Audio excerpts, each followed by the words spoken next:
Fall asleep to hilarious history, Florida, the long, humid, and entirely unavoidable descent into Florida Man, by Mark Twain. Copyright 2026. James Henderson.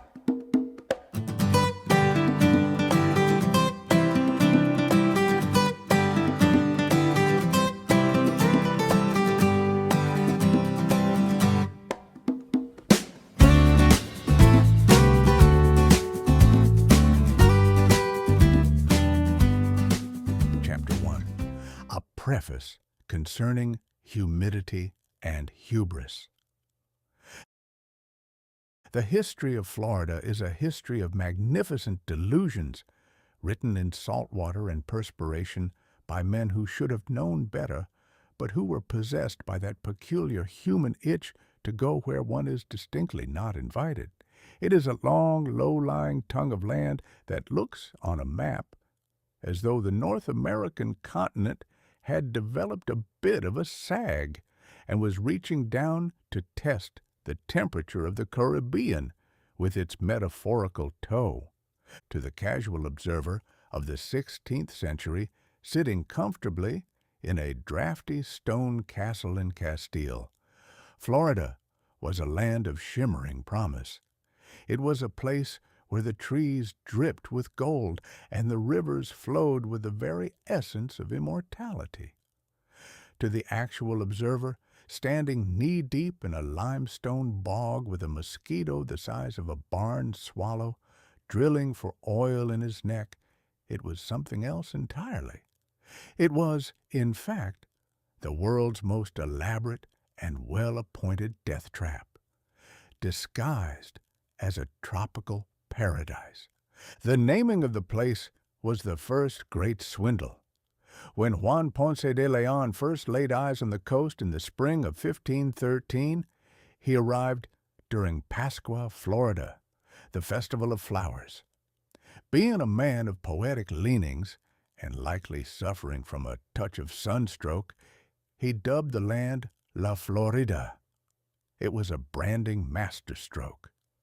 Had he arrived in the dead of August and named it the Great Steam Cooker of Souls, or the Peninsula of Persistent Pestilence, the subsequent history of the state might have been considerably shorter. But Land of Flowers had a ring to it. It suggested meadows, perfumes, and perhaps a nice place for a picnic, rather than a dense, impenetrable thicket of saw palmetto designed by nature to shred a man's trousers and his dignity in equal measure. One must contemplate the sheer, unadulterated hubris required to trade a perfectly good European life for a Florida swamp. In Spain, they had wine that didn't taste like sulfur, floors that didn't move when you stepped on them, and a climate that allowed a man to wear a velvet doublet without liquefying into a puddle of expensive silk. Yet the lure of the unclaimed was too strong. Of course, the land was only unclaimed if you didn't count the Calusa, the Tequesta, the Timucua, and a dozen other tribes who had been managing the humidity quite nicely for several thousand years without any help from the Habsburgs. The European mind, however, is a fascinating piece of machinery. It is capable of looking at 1,000 miles of mangrove swamp and seeing a real estate opportunity. They brought with them their iron suits, their heavy Bibles, and their unshakable conviction that God intended for men to wear 30 pounds of breastplate in 100-degree heat. There is no greater testament to human stubbornness than the image of a Spanish conquistador marching through the Everglades in full plate armor. It is the tactical equivalent of trying to swim through a vat of molasses while wearing a cast-iron stove. I have often thought that if the alligators had any sense of irony, they would have died laughing before they ever got around to biting anyone. And then there is the air. In other parts of the world, air is a transparent gas that one breathes without much thought.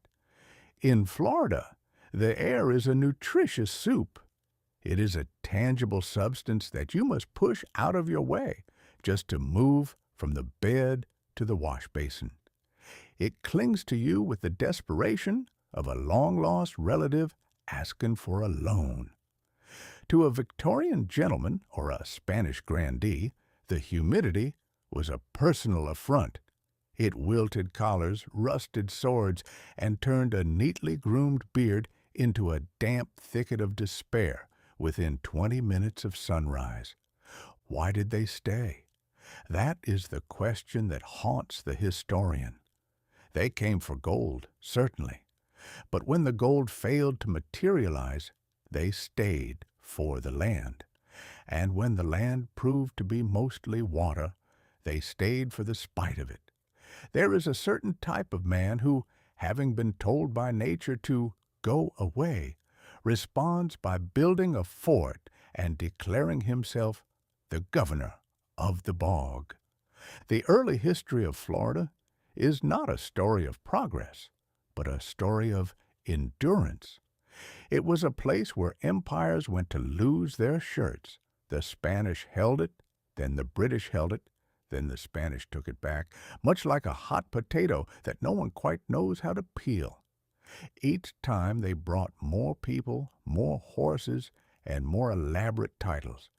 And each time the Florida scrub reclaimed the ruins with a quiet, leafy indifference. The hubris was not merely in the arrival, but in the attempt to civilize a landscape that was fundamentally opposed to the concept. To the European, civilization meant straight lines, stone walls, and clear distinctions between here and there.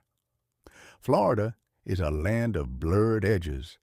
The water becomes the land becomes the water, and the horizon is usually obscured by a wall of rain that appears out of a clear blue sky just to spite you for not carrying an umbrella. We must also consider the wildlife, which in Florida seems to have been designed by a committee that had recently been fired from the Department of Natural Logic.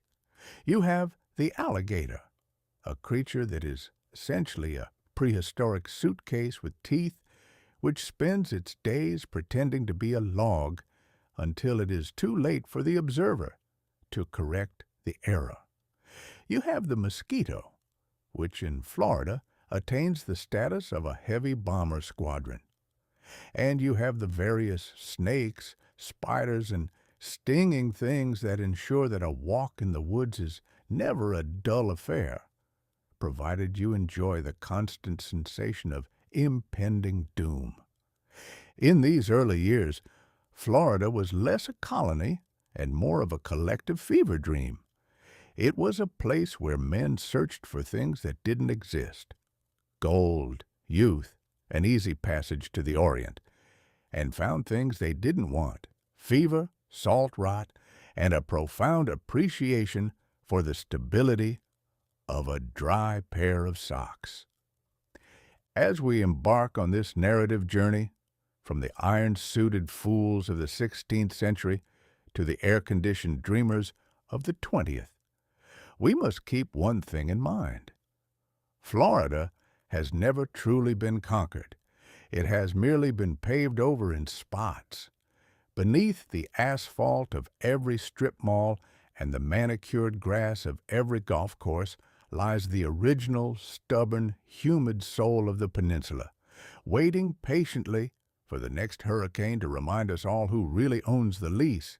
So, let us tip our hats to Ponce de León and his ilk. They were misguided, they were arrogant, and they were almost certainly dehydrated. But they gave us the land of flowers, and in doing so, they provided the world with its greatest stage for the comedy of human errors. Finally, in the chapters that follow, we shall trace the slow, agonizing, and entirely comical metamorphosis of the human specimen under these subtropical conditions. We will observe how the ironclad hubris of the conquistador gradually softened into the linen-suited folly of the land boomer, until at last, through a process of biological attrition and too many afternoon thunderstorms, we arrive at that singular modern marvel, Florida man. He is not an accident of the census, but the final inevitable crop of this sandy soil, the man who has looked into the eye of a hurricane, realized he is standing in a half-submerged bog, and decided that the only sensible thing left to do is to try and wrestle a shark for a pack of cigarettes. We shall watch this descent not as a tragedy, but as a long, damp parade toward the realization that in Florida, sanity is merely a luxury that the humidity simply will not permit. We will see how every broken dream and every busted steam engine was merely a stepping stone toward a future where a man might lead the local constabulary on a high-speed chase while riding a lawnmower. It is a transformation 5 centuries in the making, and it is my solemn duty to pilot you through the muck until we reach the glorious, unvarnished end of the line. Chapter 2. Ponce de León and the Liquid Lie. If you wish to find the exact moment when the American dream first collided head-on with a reality that didn't care for its credentials, you must look to Juan Ponce de León. Juan was a man of significant resume and even more significant disappointment. He had sailed with Columbus, which is a bit like saying you were a roadie for the original circus. It sounds glamorous until you realize you spent most of your time shoveling up after the elephants and wondering if the world was actually going to drop off into a void. By 1513, Ponce had already discovered and settled Puerto Rico, a feat for which he was rewarded with the governorship and a nice pile of gold. However, in the 16th century, politics was a sport played with sharpened knives and long-term grudges. The family of Christopher Columbus, who were a particularly litigious and stubborn bunch, convinced the Spanish courts that they owned everything Chris had even looked at through a spyglass. Consequently, Juan was handed his walking papers and told to find his own islands to govern. Now, a normal man of middle age might have taken his accumulated gold, retired to a nice villa in Seville, and spent his remaining years complaining about the youth of today and the price of olives. But Juan was possessed by two of the most dangerous additives known to the human spirit: a bruised ego and a desperate desire to avoid getting old. This brings us to the liquid lie, the fountain of youth. Legend tells us that Juan was searching for a magical spring on the island of Bimini that would turn a withered, salt-cured conquistador back into a rosy-cheeked youth with a full head of hair and the knees of a 20-year-old. Historians today like to argue that Juan was actually just looking for more land and more gold, and that the fountain story was added later to make him look like a romantic fool rather than a greedy bureaucrat. Personally, I find the fountain story much more believable.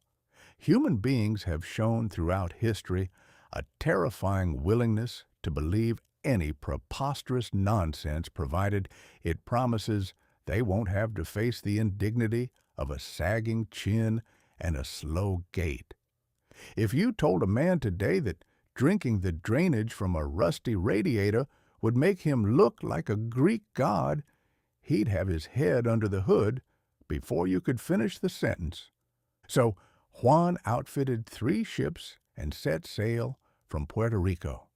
He was looking for Bimini, but what he found was the Gulf Stream. This is a massive underwater river of warm water that flows through the Atlantic like a conveyor belt. It is one of the great marvels of the natural world, but to Juan and his crew, it was merely an invisible hand that kept shoving their ships backward when they were trying to go forward. It was the first sign that Florida did not want them there. Florida, as a rule, prefers to keep its visitors at arm's length, or preferably at a distance of several hundred miles. On or about the 2nd of April, 1513, the lookout shouted the 16th century equivalent of "Land ho!" which was likely a string of Spanish oaths regarding the heat. They saw a long green coastline that looked from the safety of the deck like a lush garden. As I mentioned in the previous chapter, Juan named it La Florida. He stepped ashore somewhere between modern-day St. Augustine and Melbourne, though every town on the coast today has a plaque claiming he stepped exactly on their particular patch of sand, usually right next to a gift shop. Juan waded through the surf, planted a flag, and likely took a long, hopeful look at the nearest puddle. If he did drink from it, he would have found that Florida water typically tastes like a mixture of old eggs and limestone. If that is the secret to eternal youth, I can see why most people prefer the alternative. The expedition then proceeded to do what all early European expeditions did. They wandered around looking for something to steal while being slowly eaten alive by insects. The local inhabitants, the Calusa, were not particularly impressed by the Spanish claim to their real estate. The Calusa were a formidable people who lived on a diet of fish and fierce independence. They had no gold, they had no interest in the Spanish God, and they had a very direct way of dealing with trespassers. They didn't engage in long-winded diplomatic debates. They simply launched a cloud of arrows and waited for the visitors to reconsider their itinerary. Juan spent several weeks poking around the coast, sailing down around the Keys, which he named Los Martires, the martyrs, because the twisted mangroves looked like men suffering in agony, which is a fairly accurate description of anyone trying to navigate them.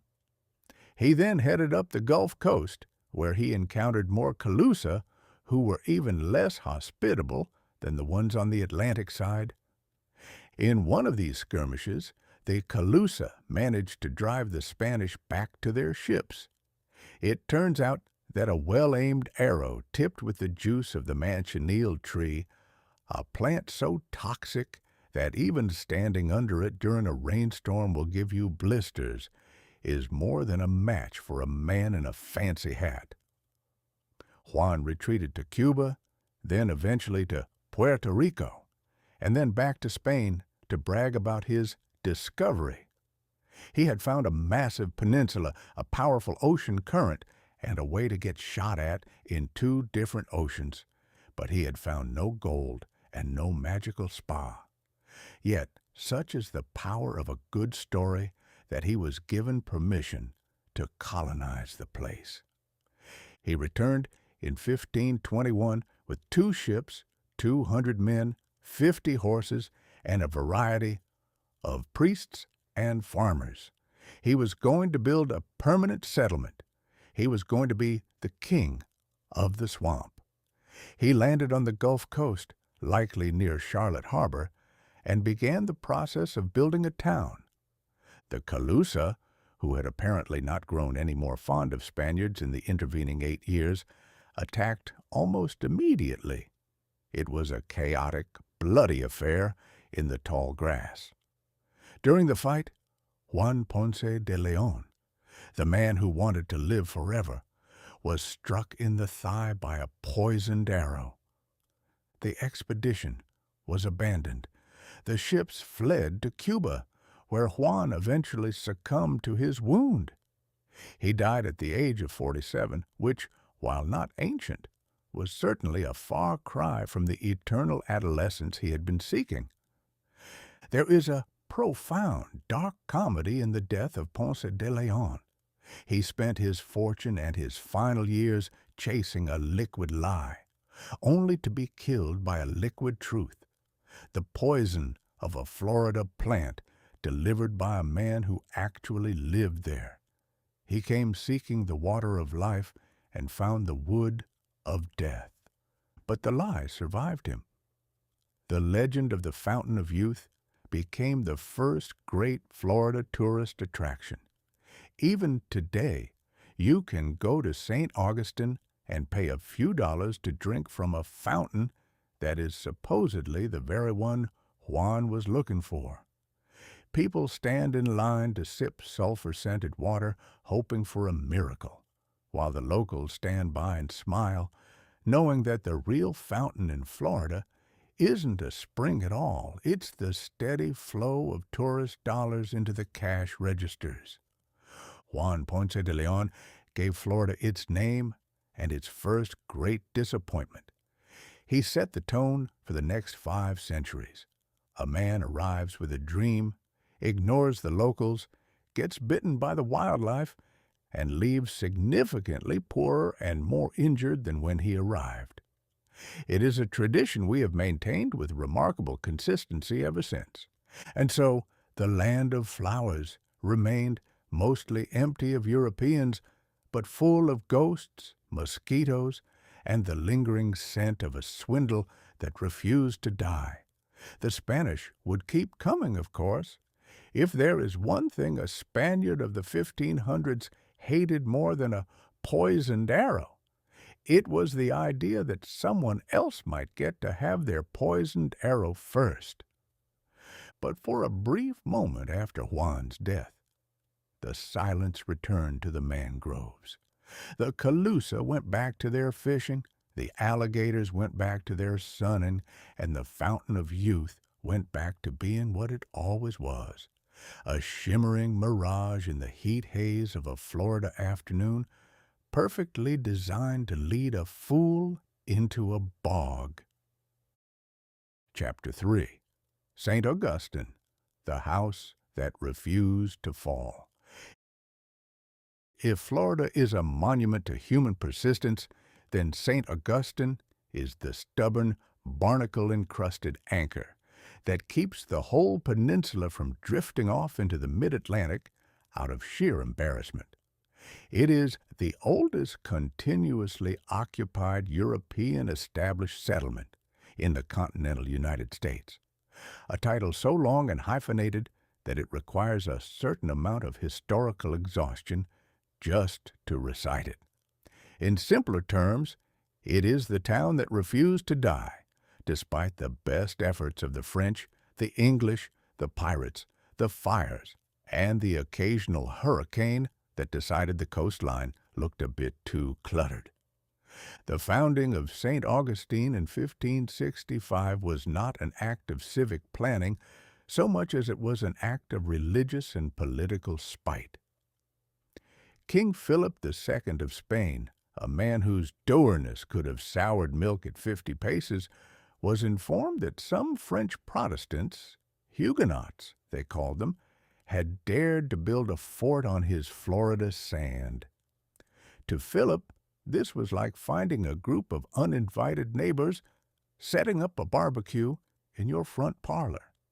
He dispatched Don Pedro Menendez de Avilés, a man who possessed all the warmth of a marble tombstone and twice the hardness, to go and remedy the situation.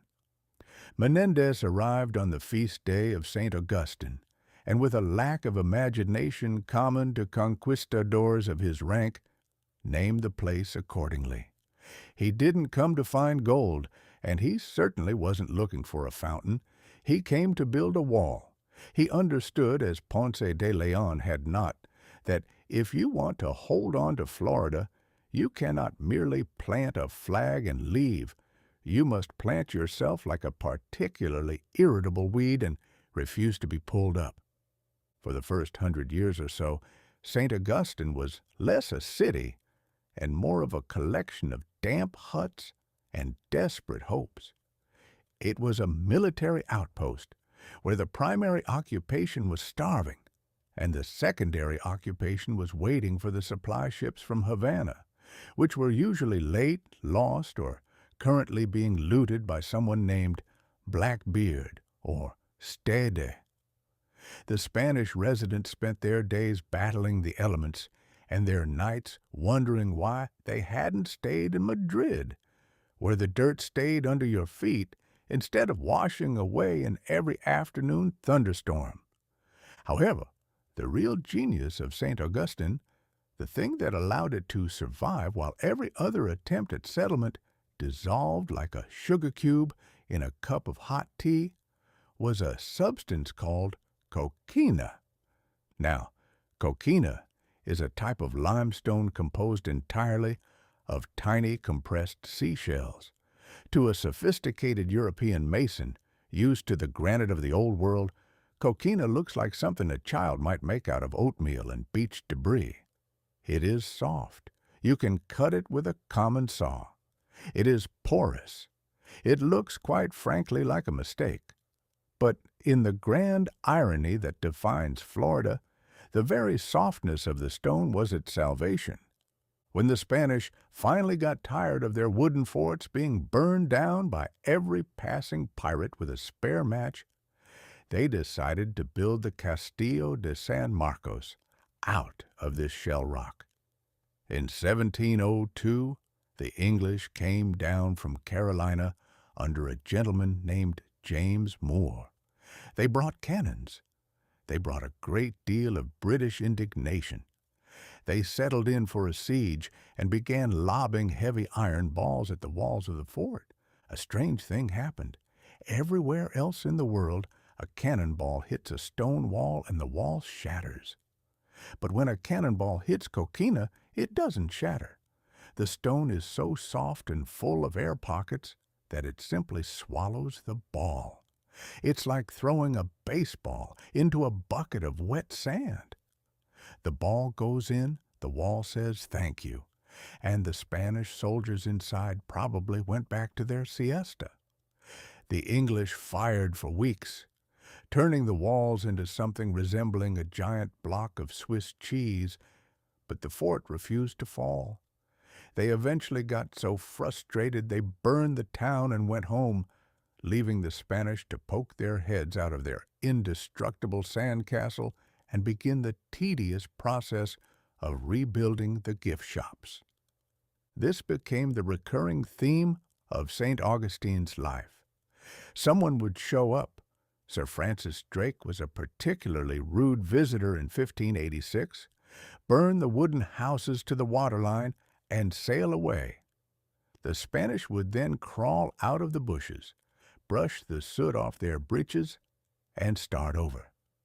There is a certain nobility in that kind of stubbornness, or perhaps it is merely a lack of better options. Once you've committed to living in a swamp, moving seems like an awful lot of work. To walk the streets of St. Augustine today is to participate in a grand historical masquerade. It is a city that has made a very comfortable living out of being old. In America, old is a relative term. In Rome, something is old if a Caesar touched it. In St. Augustine, something is old if it predates the invention of the light bulb and hasn't been termites' lunch. They have the oldest house, the oldest wooden schoolhouse, and presumably, if you look hard enough, the oldest piece of half-chewed saltwater taffy. But beneath the layer of tourist kitsch and the smell of fudge shops lies a genuine, jagged history. It is the history of a place that was the northernmost reach of a dying empire. The people who lived there were a rugged mix of Spanish soldiers, Minorcan laborers, and African slaves who had escaped from the English colonies to the north. Florida, in a rare moment of progressive utility, offered freedom to any slave who reached St. Augustine and converted to Catholicism, though whether the Catholicism or the slavery was the heavier burden is a matter for the theologians. There is a lesson in St. Augustine for the rest of Florida, though few have bothered to learn it. The lesson is that if you want to last in this climate, you cannot fight the environment. You must be like the coquina. You must be porous.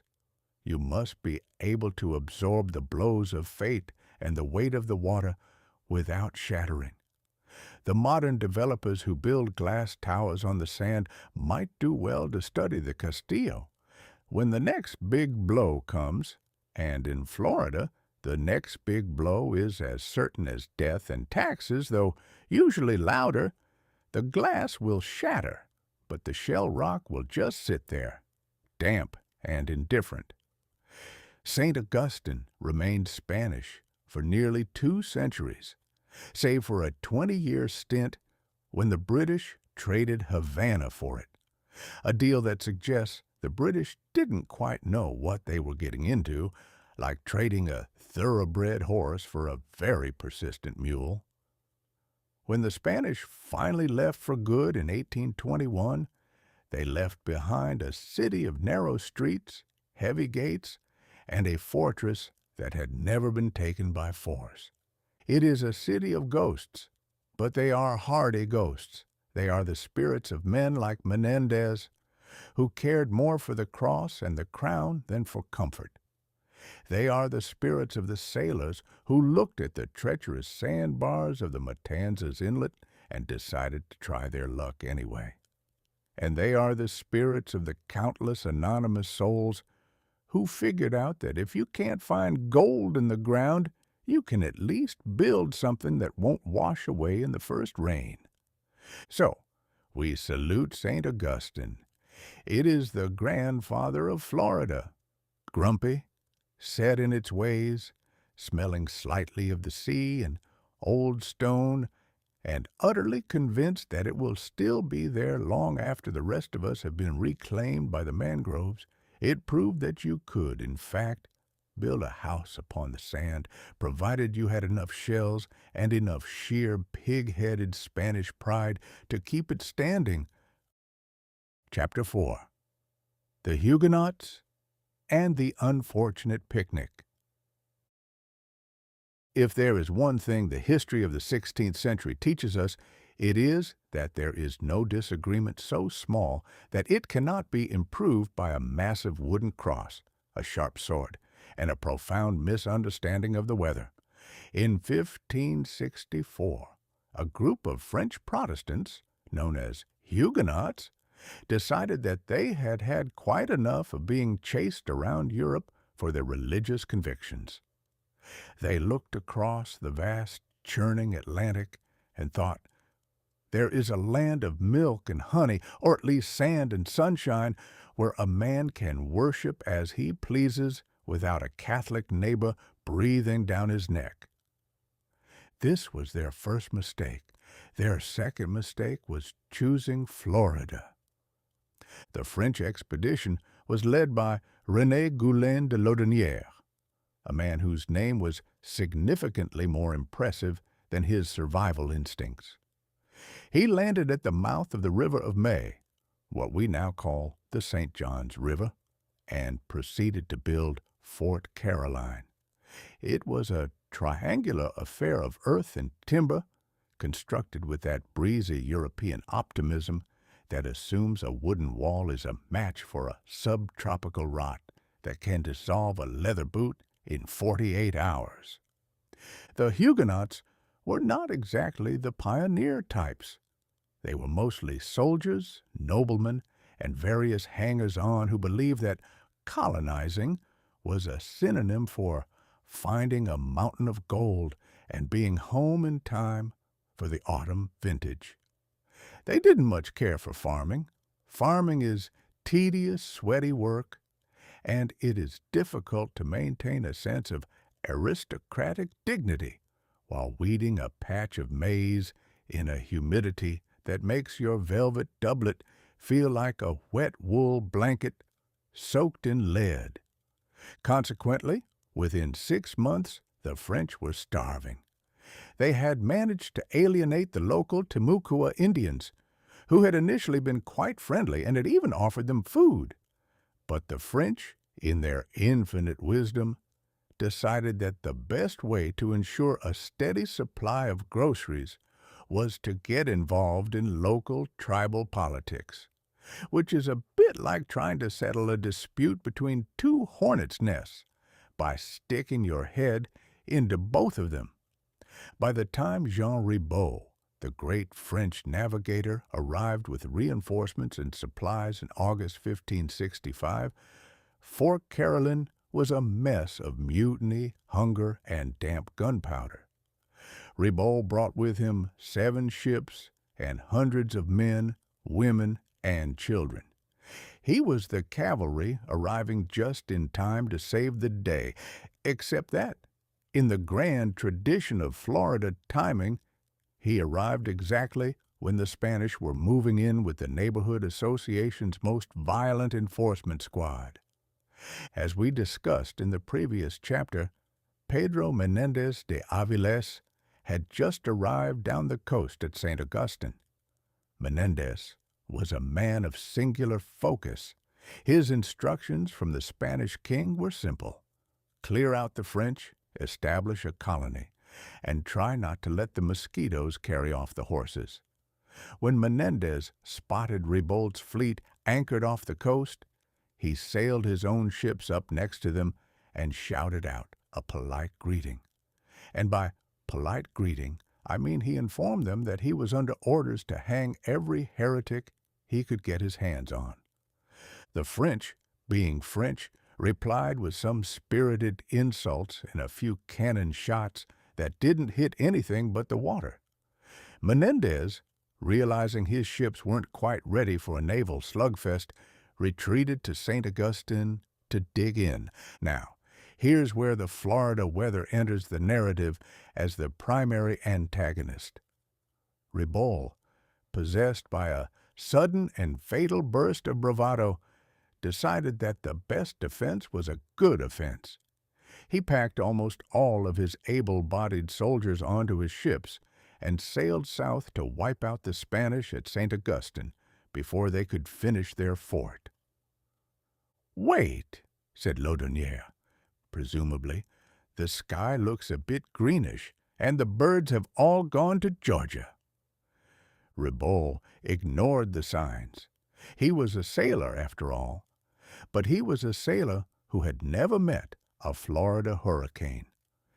Just as Ribault's fleet neared St. Augustine, the sky turned the color of a bruised plum. The wind began to howl like a banshee with a stubbed toe, and the Atlantic Ocean decided to relocate itself several miles inland. The French fleet was caught in the teeth of the storm and blown southward, eventually being smashed to pieces against the sandbars and rocks of the coast. Meanwhile, back at St. Augustine, Menendez was standing in the pouring rain, realizing that the French soldiers were all at sea, and their fort was virtually undefended. In a feat of endurance that makes one's feet ache just thinking about it, he led 500 men on a forced march through the heart of the hurricane. They waded through knee-deep swamps, hacked through palmetto thickets, and endured a wind that could strip the paint off a barn. They reached Fort Caroline at dawn, found the guards mostly asleep or sheltering from the rain, and proceeded to put almost everyone to the sword. Menendez spared the women and children. He was a Spaniard, not a monster, according to his own ledger, but the men were slaughtered. He even renamed the fort San Mateo, just to add a bit of salt to the wound. But the unfortunate picnic was yet to come. A few days later, Menendez received word from the local Indians that a large group of white men was wandering around the shores of an inlet to the south. These were the survivors of Ribault's shipwrecked fleet. They were hungry, they were exhausted, and they were trapped by a body of water they couldn't cross. Menendez took a small force and met them at the inlet. The French, led by Ribault himself, were in a pitiable state. They offered to surrender. They offered money. They offered to go home and never mention the word Florida again. Menendez, standing on the opposite bank, gave them a classic bit of Spanish diplomacy. He told them he had no ships to carry them and that he was a Catholic officer. He said, "Give up your arms and place yourselves at my mercy." To a Frenchman, mercy implies a certain level of clemency. To Menendez, mercy was a theological concept that didn't necessarily involve letting the person keep their head. The French were brought across the inlet in small groups of 10. As each group reached the other side, they were led behind a sand dune where their hands were tied. Then they were marched into a line and executed. Ribault went last, meeting his end with a dignity that deserved a better audience. Only a few who claimed to be Catholics, or who were useful as musicians, were spared. The site of this grim affair is known to this day as matanzas, which is the Spanish word for slaughters. It is a lovely quiet spot today, with peaceful water and swaying marsh grass, which just goes to show that nature has a very short memory and no sense of decorum. The French attempt to settle Florida had ended in a bloodbath and a hurricane. It was a clear message from the peninsula. If the weather doesn't get you, the neighbors will. When word of the massacre reached France, there was a great deal of outrage, but the King of France was too busy with his own problems to start a war over a pile of sand and a few hundred dead Protestants. It was left to a private citizen, a nobleman named Dominique de Gourgues, to seek revenge. 3 years later, he sold his estate, raised a private army, sailed to Florida, and with the help of the Timusua, captured the Spanish garrison at the old Fort Caroline. He didn't just kill the Spaniards, he hanged them from the same trees where they had hanged the French. He even put up a plaque that said, "I do this not as unto Spaniards, but as unto traitors, robbers, and murderers." It was a satisfying bit of symmetrical justice, but it didn't change the map. De Gourgues didn't stay. He burned the fort and sailed away, leaving Florida once again to the Spanish, the Indians, and the mosquitoes. The unfortunate picnic at Matanzas established a grim precedent for Florida history. It proved that the land was too valuable to share, but too difficult to actually live in. It showed that the land of flowers was a place where European grudges came to be amplified by the heat until they exploded. The French would eventually find better luck in the north along the St. Lawrence, where the water turns to ice instead of vapor. They left Florida behind, a dream of a Protestant paradise that had vanished like a footprint in the tide. As for Menendez, he died a hero in Spain, though I imagine his dreams were occasionally haunted by the sound of the wind at Matanzas and the sight of 300 Frenchmen wondering exactly what he meant by the word mercy. Chapter 5. Pirates, Privateers, and Other Honest Businessmen. If you were to take a piece of string and lay it along the jagged, barnacle-encrusted coastline of Florida in the 17th century, you would find yourself holding a measuring tape for the world's most lucrative and least regulated outdoor shopping mall. It was a place where the concept of private property was treated as a charming European folklore, and the law of the sea was usually whichever man possessed the loudest voice and the most reliable set of flintlocks. The Florida coast became, by virtue of geography and a complete lack of moral oversight, the world's most dangerous drive-through. To understand why, one must look at the Spanish treasure fleet. Twice a year, the Spanish crown would gather all the gold of Peru and the silver of Mexico, pack it into wooden galleons until the hulls groaned like a gouty landlord, and send them waddling across the Atlantic toward Spain. Because of the prevailing winds and the aforementioned Gulf Stream, that invisible watery conveyor belt, these ships were forced to hug the Florida coast as they squeezed through the Straits of Florida. It was a bottleneck of epic proportions. On one side, you had the jagged reefs of the Keys, waiting like a row of shark's teeth to rip the bottom out of any ship that drifted off course.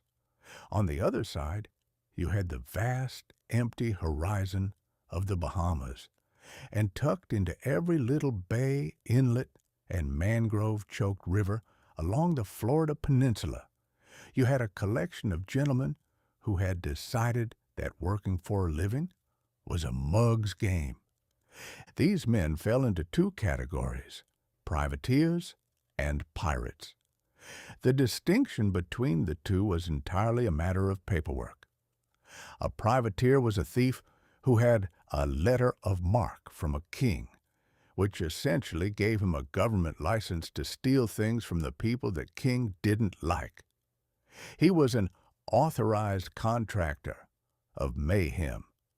A pirate, on the other hand, was an independent entrepreneur who stole from everyone regardless of their flag, and who usually ended his career with a very short drop and a very sudden stop at Execution Dock. To the man being robbed, the distinction was mostly academic.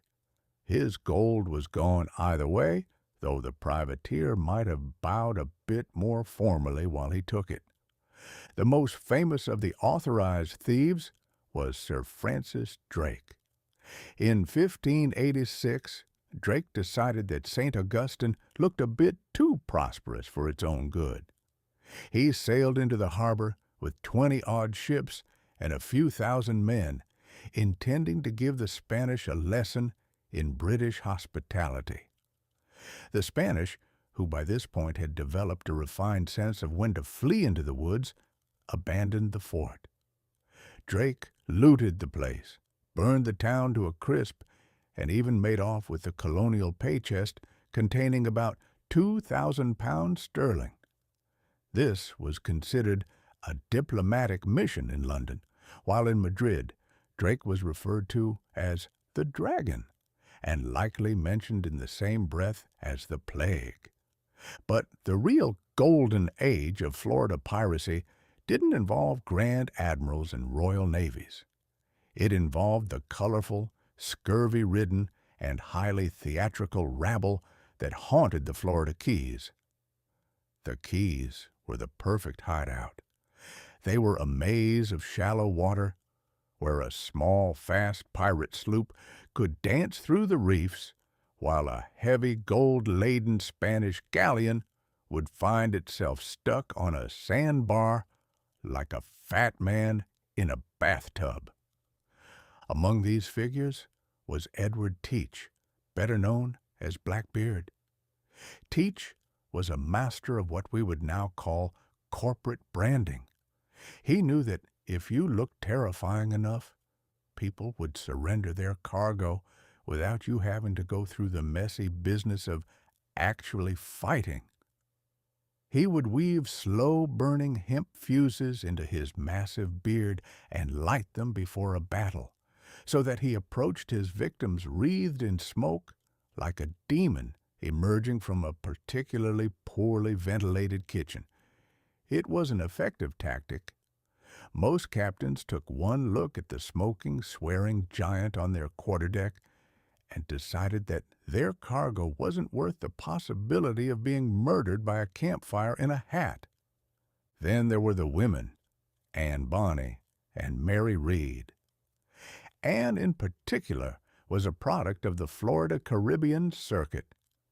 She was a woman who had no use for corsets or social niceties. Preferring the weight of a cutlass and the company of Calico Jack Rackham, they were a reminder that the Florida coast was an equal opportunity employer for anyone with enough grit and a complete lack of a conscience. However, the greatest pirate of Florida wasn't a man at all. It was the weather. In July 1715, a massive Spanish treasure fleet of 11 ships was caught in a hurricane just off the coast of Vero Beach. The storm didn't just sink the ships, it pulverized them. Millions of dollars in silver and gold were scattered across the sea floor, and the beach was littered with the wreckage of an empire. This event turned the Florida coast into a literal gold mine. For years afterward, wreckers and pirates would dive in the shallow waters, pulling up bars of silver and chests of doubloons. It was the birth of the great Florida scavenger hunt, a tradition that continues today with metal detectors and sunscreen-slathered tourists, though the prizes are now more likely to be a rusty beer tab than a Spanish 8. The pirate era in Florida was a time of magnificent, lawless chaos. It was a place where a man or woman could reinvent themselves, provided they survived the yellow fever, the rotten salt pork, and the constant threat of a mutiny. There was no government to speak of, no taxes, and no morality other than the code, which was more of a set of suggestions that people followed when it was convenient. By the early 1720s, however, the party was coming to an end. The European powers realized that having their trade routes perpetually looted by men in bandanas was bad for the bottom line. They sent in Woodes Rogers and other pirate hunters to offer a choice, a royal pardon or a sturdy rope. Most took the pardon, turned honest, and likely spent the rest of their lives complaining about the lack of excitement in the citrus business. The pirates left behind a legacy that still colors the Florida imagination. We name our football teams after them, we hold festivals in their honor, and we romanticize their lives as if they were adventurous spirits rather than desperate criminals with bad teeth and worse hygiene. But in a way, they were the first true Floridians. They were people who came to a land that didn't want them, lived by their own rules, and spent their days trying to turn the sunshine and the sea into a profit. They also proved a fundamental truth about the peninsula. Florida is a place where wealth is rarely built. It is usually found, stolen, or salvaged. Whether it's a chest of Spanish silver or a parcel of swampland sold to a retiree in Ohio, the spirit of the honest businessman of the 17th century is still very much alive and well along the coast. Chapter 6. The British Intermission. If history were a game of high-stakes poker, a game the Spanish were notoriously bad at playing and the British were notoriously good at rigging, then the year 1763 represents the moment the Spanish decided to bet the family farm on a pair of deuces and a hopeful expression. At the end of the 7 Years' War, which was a sprawling global squabble that everyone participated in for reasons they had largely forgotten by the time it ended, the British found themselves holding the city of Havana. Now, Havana was a crown jewel. It was a city of stone, silk, and a harbor that practically vomited gold. Florida, by contrast, was a sprawling, humid, sand-choked waiting room for a tropical disease. Naturally, in one of the most baffling real estate transactions in human history, the British offered to trade Havana back to Spain in exchange for Florida. To a modern observer, this is roughly equivalent to trading a functioning gold mine for a very large, very angry box of hornets. But the British had a plan. They always had a plan. They possessed a peculiar imperial confidence that they could take any God-forsaken patch of dirt on the planet, plant a rose bush and a gallows, and turn it into a miniature version of Sussex. The Spanish, likely stifling their laughter behind their lace handkerchiefs, handed over the keys to the swamp and fled to Cuba as fast as their galleons could carry them. In fact, they didn't just leave, they evacuated.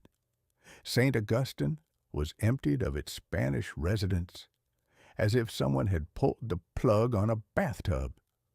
They took their furniture, their icons, and presumably their deep-seated resentment, leaving the British with a set of empty stone houses and a fortress that had never been conquered but had now been legally traded for a cigar empire.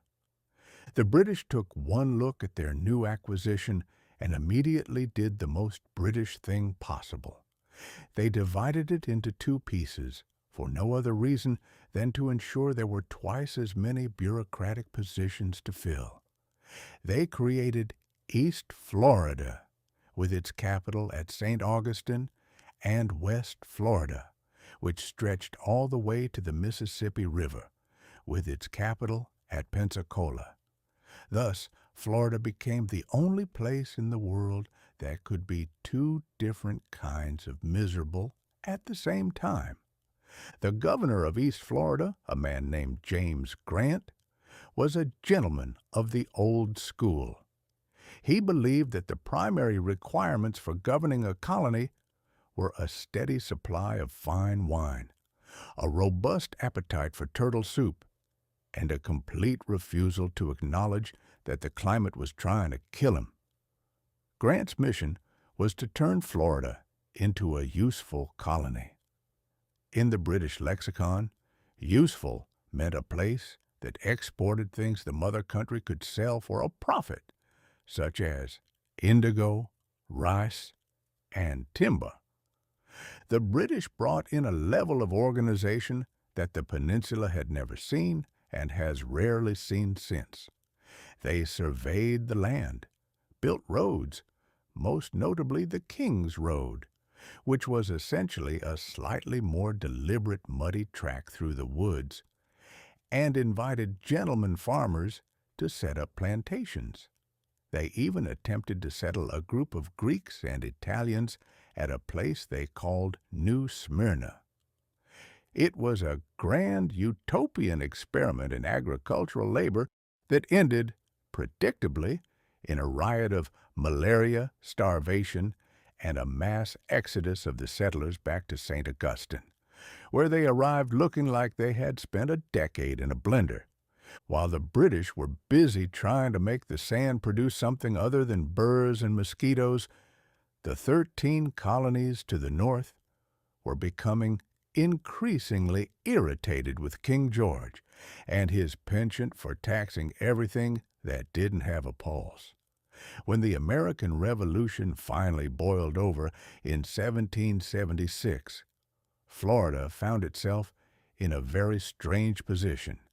It was the 14th colony, but it was the one that stayed home to study while the others went out to burn down the schoolhouse. St. Augustine became a bastion of loyalism. As the rebels in the north began to seize property and threaten anyone who still liked the king, thousands of Tories fled south. They arrived in Florida with their trunks, their dogs, and their unshakable conviction that Benjamin Franklin was a dangerous sorcerer. Florida was the refuge for the refugees, the last holdout of the redcoats. In 1776, the residents of St. Augustine gathered in the plaza to burn effigies of John Adams and John Hancock. It was a lively, festive affair, though I suspect the heat from the fire was largely redundant given the local temperature. The Liberty Boys in Georgia and South Carolina were understandably miffed by this. They made several half-hearted attempts to invade Florida, usually resulting in the Georgians getting lost in a swamp, running out of biscuits, and retreating while swearing at the undergrowth. Florida remained stubbornly, annoyingly British throughout the war. It was a place where you could still get a decent cup of tea, provided you didn't mind drinking it while a 3-foot-long lizard watched you from the rafters. However, the British intermission was destined to be a short-lived play. In 1781, while the British were busy losing the war at Yorktown, the Spanish, who had been watching from the sidelines like a vulture with a pocket watch, decided it was time to move back into the neighborhood. Bernardo de Galvez, the Spanish governor of Louisiana, launched a brilliant campaign and captured Pensacola. It was a masterful military operation, but more importantly, it was a reminder that Spain still had the deed to the porch. When the Treaty of Paris was signed in 1783, ending the Revolution, the British found themselves in a bit of a pickle. They had lost the 13 colonies, and Florida was now an isolated island of Britishness in a sea of Spanish and American hostility. In a final crowning irony, the British traded Florida back to Spain. The Loyalists who had fled to Florida to escape the Americans now had to pack their trunks again. They had spent 20 years building houses, planting groves, and pretending the humidity was just a heavy English fog, only to be told they had to leave. It was a tragic, chaotic departure. Thousands of people sailed for the Bahamas, for Jamaica, or back to England, leaving behind their clearings and their King's Road to be reclaimed by the persistent green tide of the Florida scrub. The British intermission lasted only 2 decades, but it left a mark. They proved that Florida could be organized, but they also proved that nobody really wanted it to be. They introduced the plantation system, which would later bring its own heavy shadows to the land, and they showed that Florida was destined to be a place of transition, a revolving door of empires where the only permanent residents were the ones who didn't care about flags. When the Spanish returned in 1784, they found the houses a bit sturdier and the roads a bit straighter, but the mosquitoes were exactly where they had left them. The Second Spanish period began not with a bang, but with a weary sigh. Spain was a fading power, and Florida was a high-maintenance property they couldn't afford to repair. To the north, a new, hungry nation was growing, a nation that looked at the Florida peninsula and saw not a land of flowers, but a missing piece of the puzzle that they intended to take, by hook or by crook. The tea was cold, the Union Jacks were lowered, and the Spanish moved back in to sit on the porch and wait for the inevitable American knock at the door. Chapter 7. The Seminole Wars, Part 1, The Polite Request. By the early 19th century, the Spanish grip on Florida had become so loose and trembling that you could have knocked the whole peninsula over with a well-aimed sneeze. Spain, once the titan of the globe, was now a weary old gentleman sitting in a tattered armchair, clutching a collection of land deeds that no one respected, and a history that everyone had forgotten. To the north, however, was a young, vigorous, and profoundly noisy neighbor known as the United States, a nation that possessed the appetite of a timber wolf and the boundary-respecting instincts of a spilled bucket of molasses. The Americans looked at Florida and didn't see a sovereign Spanish territory. They saw a nuisance.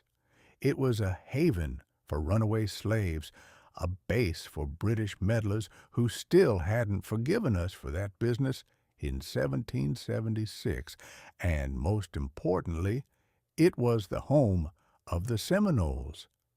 Now, the Seminoles were a fascinating group of people who had essentially looked at the chaotic politics of the Southeast and decided to opt out. They were a mixture of Lower Creeks, various smaller tribes, and a significant number of former slaves who had discovered that the Florida swamps were much more hospitable than a Georgia cotton field. They were called Seminoles, a word derived from the Spanish cimarron, meaning wild one or runaway. They weren't so much a tribe as they were a collection of people who had collectively agreed that being left alone was the highest form of government. The United States, however, has never been particularly good at leaving people alone, especially when those people are occupying land that looks like it might be good for growing something profitable. Enter Andrew Jackson. If you were to construct a human being out of nothing but iron filings, vinegar, and a profound sense of personal grievance, you would end up with Old Hickory. Jackson was a man who considered a border to be a purely theoretical concept, like moderation or forgiveness. He had a face that looked like it had been carved out of a hickory stump by a man who was angry at the stump, and he possessed a temper that could light a damp log in a thunderstorm. In 1817, the tension along the Florida-Georgia border had reached a rolling boil. There were raids, counter-raids, and a great deal of shouting across the fence. The U.S. government, under President James Monroe, sent Jackson down to the border with instructions to terminate the conflict. In the language of diplomacy, this was a somewhat vague request. In the language of Andrew Jackson, it was an invitation to start a bonfire. Jackson's approach to diplomacy was what I like to call the polite request method. The request usually went something like this: I am coming into your house. I am going to break your furniture, and if you complain about it, I shall consider it an act of war. Before he even crossed the line, there was the business of the Negro Fort at Prospect Bluff. This was a sturdy fortification left behind by the British after the War of 1812, which had become a thriving community of free blacks and Seminoles. To the Southern plantation owners, this was a standing invitation to their own labor force to relocate. It was a beacon of unrest. So the U.S. Navy sailed up the Apalachicola River and fired a hot shot, a cannonball heated red-hot in a furnace, into the fort's magazine. The resulting explosion was heard in 3 states and effectively ended the community, along with most of its inhabitants. It was a brutal opening act for what was to come. In March 1818, Jackson decided that terminating the conflict required him to ignore the fact that Florida belonged to Spain. He marched his army across the border with all the subtlety of a landslide. He didn't just chase the Seminoles. He captured Spanish outposts at St. Mark's and Pensacola. He threw the Spanish governor out of his own office, which is a bit like a guest arriving for dinner, eating the roast, and then telling the host he's moving into the master bedroom. While he was at it, Jackson encountered 2 British subjects, Alexander Arbuthnot and Robert Ambrister. These men were traders and agents who had been living among the Indians. Jackson, deciding that they were inciting the Seminoles, held a quick military trial, the kind where the verdict is written before the opening statement, and had one hanged and the other shot. This was a magnificent international disaster. Jackson had invaded a neutral country, deposed its governor, and executed 2 citizens of the world's most powerful navy. In Washington, the cabinet was in a panic. They were worried about war with Spain, war with England, and the fact that their general was essentially acting like a one-man wrecking crew with a badge. But John Quincy Adams, the Secretary of State, and a man who could find a silver lining in a plague of locusts, saw an opportunity. He realized that Jackson's rampage had proved one thing: Spain couldn't defend Florida. He sent a message to the Spanish government that was the very height of diplomatic brass. He essentially said, "Look at what our crazy general did. We can't really control him, and you clearly can't stop him. Why don't you just give us Florida before he decides to come back and finish the job?" This was the polite request on a national scale. It was the logic of the schoolyard bully's older brother. Give my little brother your lunch money now, or he might get hungry again tomorrow. Spain, realizing that they were broke, tired, and facing a neighbor that didn't believe in property lines, gave up. In 1819, they signed the Adams-Onis Treaty. They ceded Florida to the United States in exchange for the U.S., agreeing to pay $5 million in claims by American citizens against Spain. It was a bargain. We got a whole peninsula for the price of a few years' worth of luxury carriage tax. The First Seminole War ended not with a peace treaty, but with a real estate closing. Jackson had won Florida by simply refusing to acknowledge that it wasn't already his. He had ignored the Constitution, the laws of nations, and the direct orders of his superiors, and for his efforts, he was made the first territorial governor of Florida. It is a recurring theme in American history. If you break enough things, eventually they give you a title and a desk. But the Seminoles were still there. They had retreated deeper into the sawgrass, watching and waiting. They had seen their homes burned and their allies executed, and they realized that the polite request was merely the beginning of a much longer, much bloodier conversation. Jackson's time as governor was short. He hated the humidity, he hated the Spanish legal system, and he particularly hated the fact that he couldn't just hang everyone who disagreed with him. He resigned after a few months, leaving behind a territory that was now American on paper, but remained a wild, tangled, and defiant mystery in reality. The land of flowers had finally become part of the Union, but it had entered with a black eye and a grudge.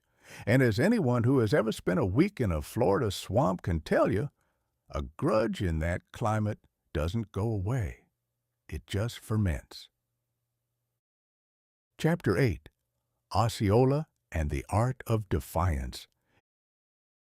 If there is one thing the American government of the 19th century excelled at, it was the production of very expensive paper.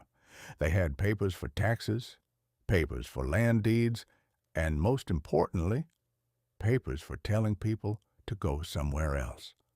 By 1830, the somewhere else was a delightful, wind-swept patch of dust called the Indian Territory, or what we now call Oklahoma, and the people were anyone who happened to be standing in the way of a cotton gin. This brings us to the Indian Removal Act, a piece of legislation that was essentially a nationwide eviction notice signed by Andrew Jackson.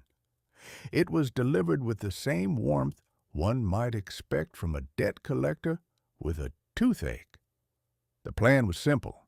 The Seminoles were to pack up their lives, leave their ancestral swamps, and move 1,000 miles west to a place where the water didn't move and the trees didn't provide shade.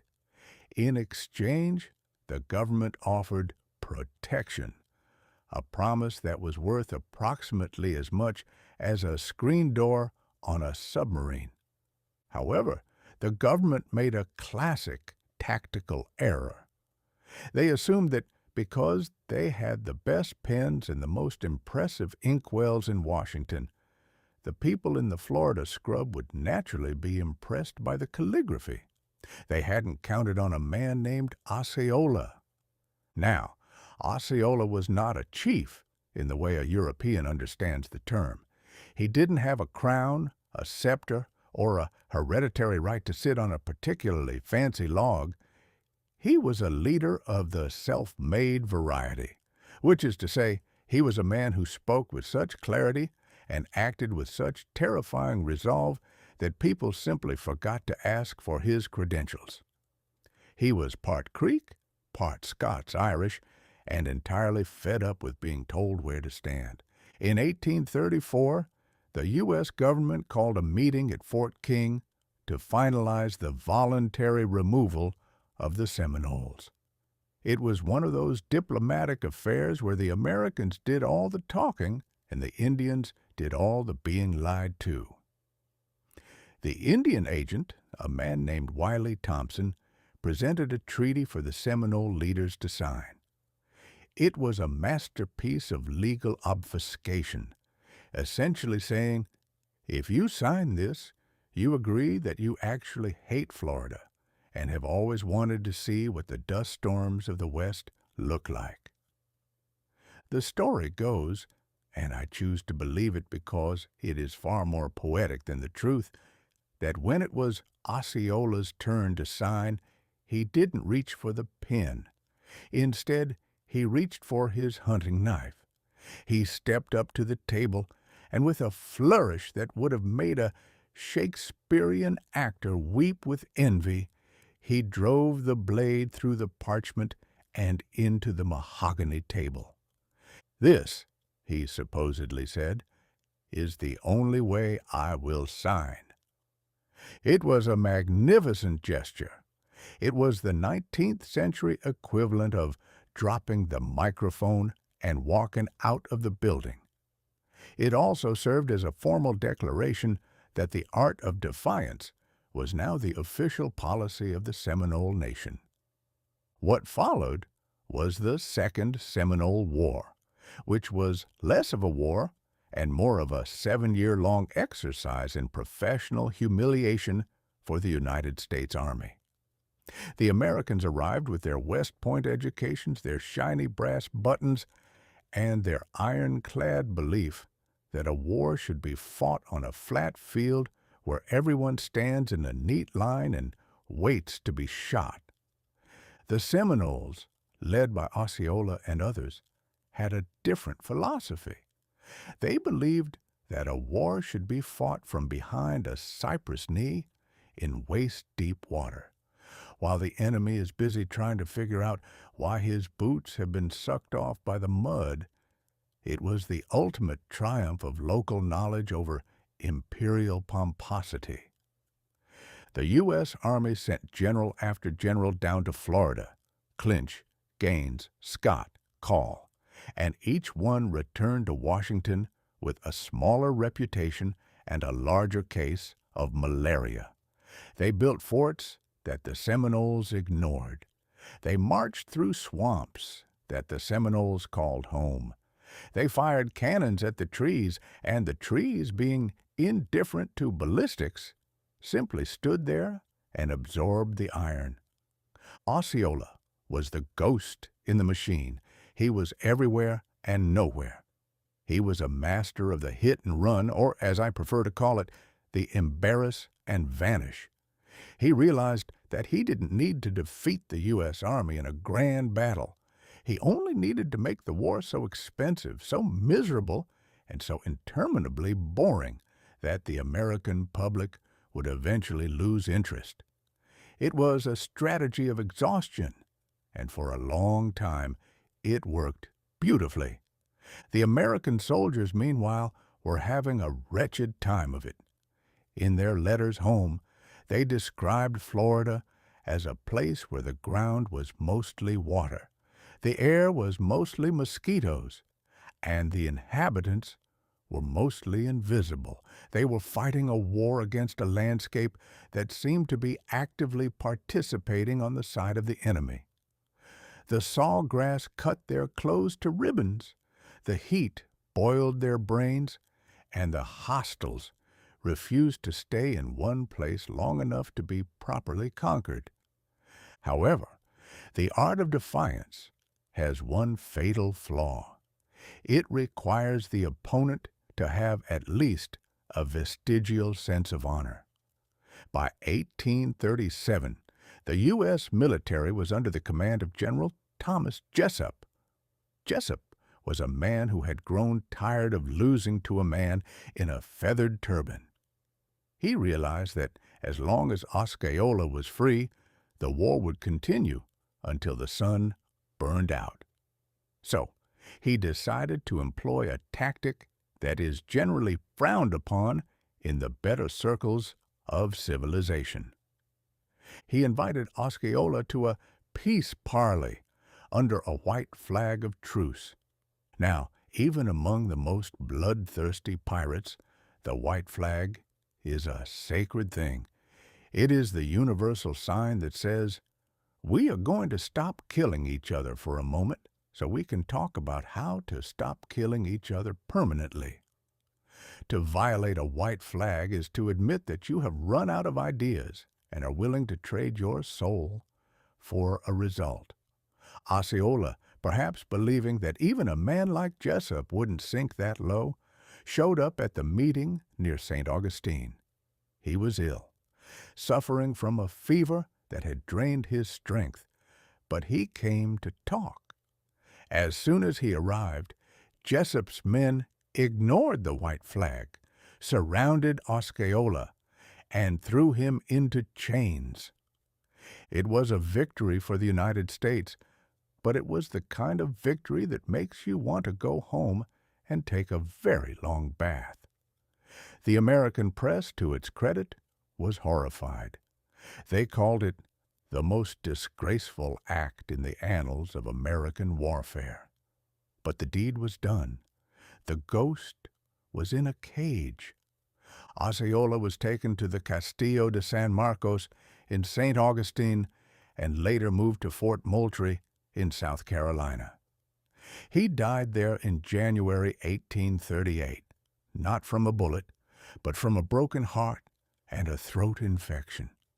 He was only about 34 years old. Even in death, the Europeans couldn't leave him alone. The doctor who attended him at the end, a man named Whedon, decided that Osceola's head would make an excellent souvenir. He decapitated the corpse, embalmed the head, and reportedly kept it in his house, occasionally using it to scare his children when they misbehaved. It is a detail so macabre and so perfectly Florida that I could not have invented it if I had been paid by the word. The war dragged on for another 4 years after Osceola's death, but the spirit of the resistance had been dealt a heavy blow. Eventually, the U.S. government declared the war over, mostly because they were tired of paying for it. A few hundred Seminoles remained in the Everglades, having successfully hidden from the most powerful army on earth. They never signed a treaty. They never surrendered. They simply waited for the Americans to get bored and go away, which is perhaps the most effective form of defiance there is.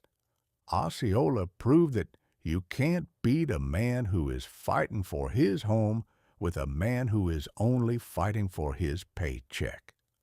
He showed that a fancy uniform and a West Point degree are no match for a pair of moccasins and a thorough understanding of the tides. He remains the symbol of the state, not the Florida of the theme parks and the retirees, but the original Florida, the one that is jagged, stubborn, and utterly unwilling to be told what to do. He was a hero who was betrayed by a flag and a leader who was turned into a museum piece. But if you go out into the Everglades today, far enough from the highway that you can't hear the tourists, and you listen to the wind rattling through the sawgrass, you might just hear the ghost of a laugh. It's the laugh of a man who knows that while they may have taken his head, they never did quite manage to take his swamp. Chapter 9. The Second and Third Seminole Wars. The Long Goodbye. If the United States government had possessed the foresight of a common house cat, they might have realized by 1838 that the Florida Everglades was not a territory to be conquered, but rather a large, damp green room where the exits were hidden and the floor was made of teeth. With Osceola safely tucked away in a South Carolina grave, the high command in Washington breathed a sigh of relief that smelled suspiciously like premature victory. They assumed that without their central figure, the Seminoles would simply fold their tents, pack their cooking pots, and march toward the setting sun like well-behaved extras in a stage play. They were, as usual, spectacularly wrong.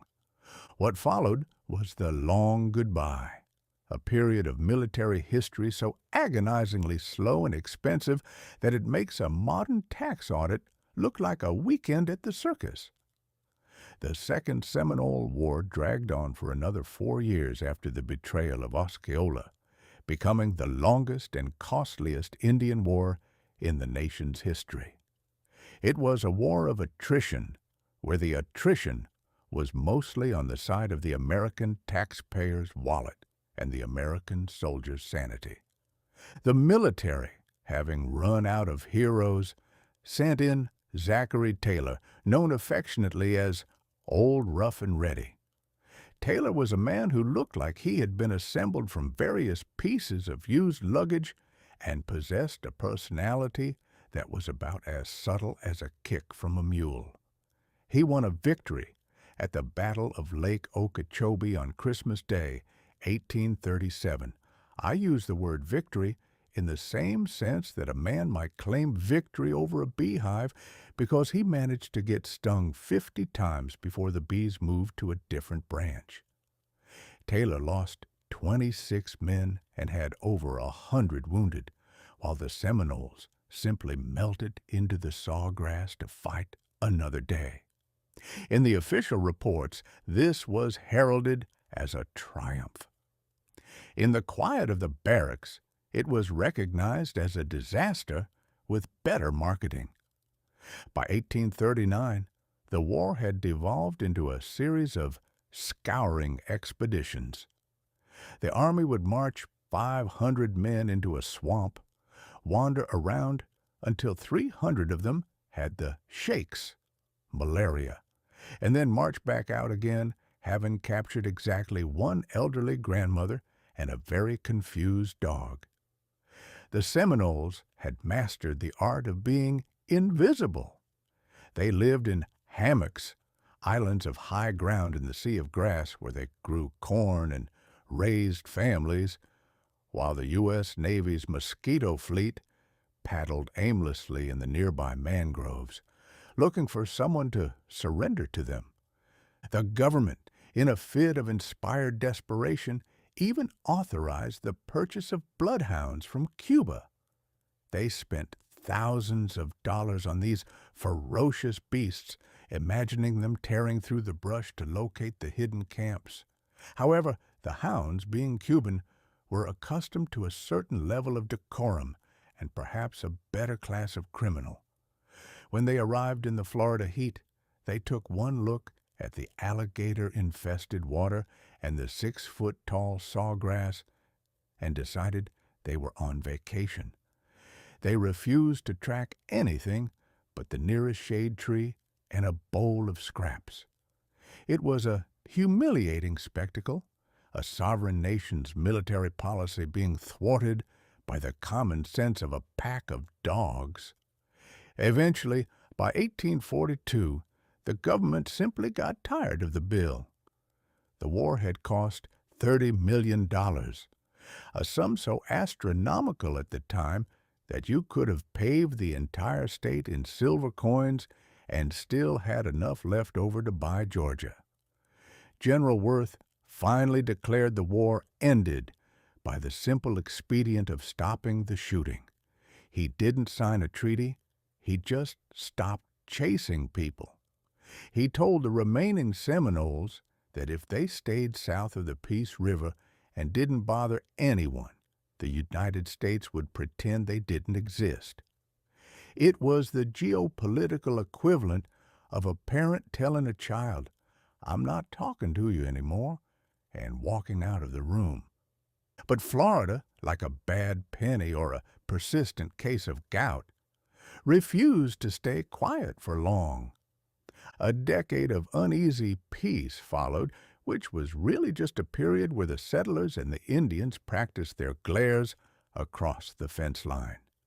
The final flare-up, the Third Seminole War, 1855 to 1858, began not with a grand political declaration, but over a patch of banana plants. A group of Army surveyors, led by a lieutenant who clearly lacked the mental equipment for his station, decided to amuse themselves by trampling the private garden of a man named Holata Miko, better known to history as Billy Bowlegs.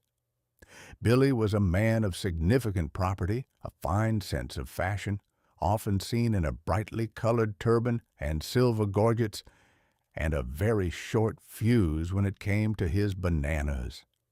When he discovered the soldiers had destroyed his crop just for the fun of it, he did what any self-respecting Floridian would do. He gathered his warriors and started shooting. Billy Bowlegs was the last of the great Seminole tacticians. He was a wealthy man who owned cattle and slaves, and he had no desire to move to Oklahoma, where the soil was dry and the people were boring.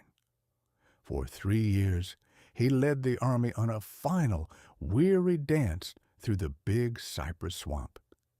He was a master of the long goodbye. He knew every hidden trail, every edible root, and every place where a soldier could sink to his waist in muck and stay there until he became part of the fossil record. The Third Seminole War was even more absurd than the second. It consisted mostly of small skirmishes, burned farmhouses, and a great deal of sweating. The U.S. Army, realizing they couldn't catch Billy, resorted to the scorched earth policy, which in Florida means slightly singed mud policy. They burned the Seminoles' crops and captured their women and children, hoping to starve them into submission.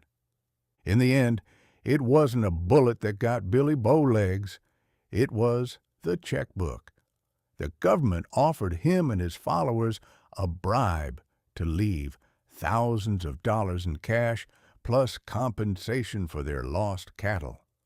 Billy, being a practical man who recognized when a hand was played out, looked at his hungry people and the shrinking swamp and decided to take the money. In 1858, he and a few hundred others boarded a steamboat at Egmont Key and sailed away from Florida forever. However, and this is the part that gives the story its soul, not everyone got on the boat. A few families, perhaps 100 or 200 people in total, retreated so far into the depths of the Everglades that even the most determined surveyor couldn't find them. They vanished into the heat shimmer of the sawgrass. They never surrendered. They never signed a piece of paper.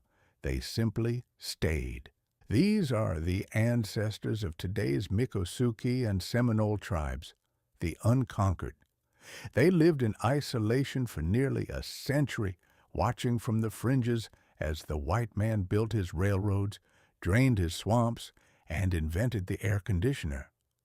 They are the living proof that if you are stubborn enough and if the swamp is thick enough, you can eventually outlast the United States government. The long goodbye ended with a whimper, not a bang. Florida was finally clear for settlement, or so the newspapers claimed. But the war had left a scar on the American psyche. It taught the military that some places aren't meant to be won in the traditional sense. It taught the settlers that the land was something to be feared as much as farmed. And it left the Florida interior as a haunted, empty space, a place where the ghosts of the Seminoles and the skeletons of the U.S. Army mingled in the limestone, waiting for the next group of fools to come along and try to tame the land of flowers.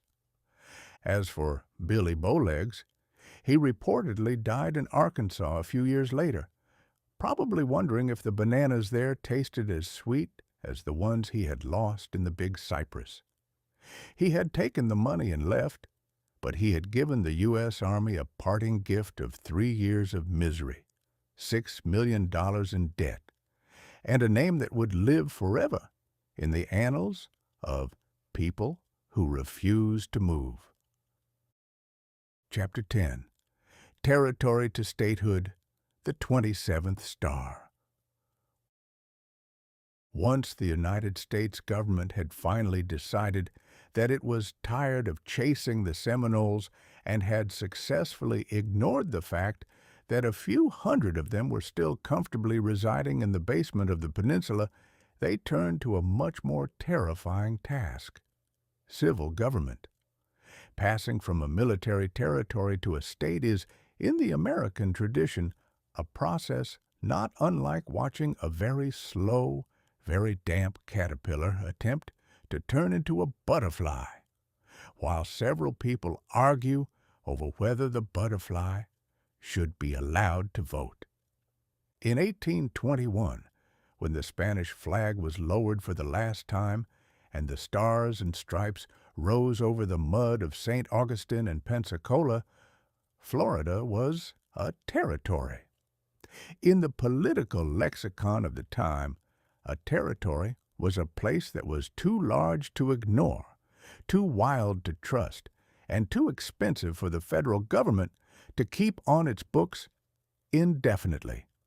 It was essentially a colonial ward of the state, governed by men appointed in Washington who often viewed their assignment to Florida with the same enthusiasm a man might feel toward an assignment to the dark side of the moon, only with more mosquitoes and less oxygen. The first problem was where to put the government. Florida was a geographical absurdity. You had St. Augustine on the east, which was old Spanish and smelled of coquina and history. You had Pensacola on the west, which was slightly less old, somewhat French, and smelled of fish and ship rot. Between them lay 400 miles of dense forest, swamp, and people who were distinctly unfriendly to the idea of a census taker.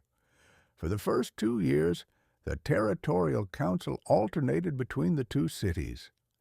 This meant that every year the entire governing body had to pack their papers, their inkwells, and their dignity into wagons and boats and spend weeks traveling through the wilderness just to reach the other side of their own jurisdiction.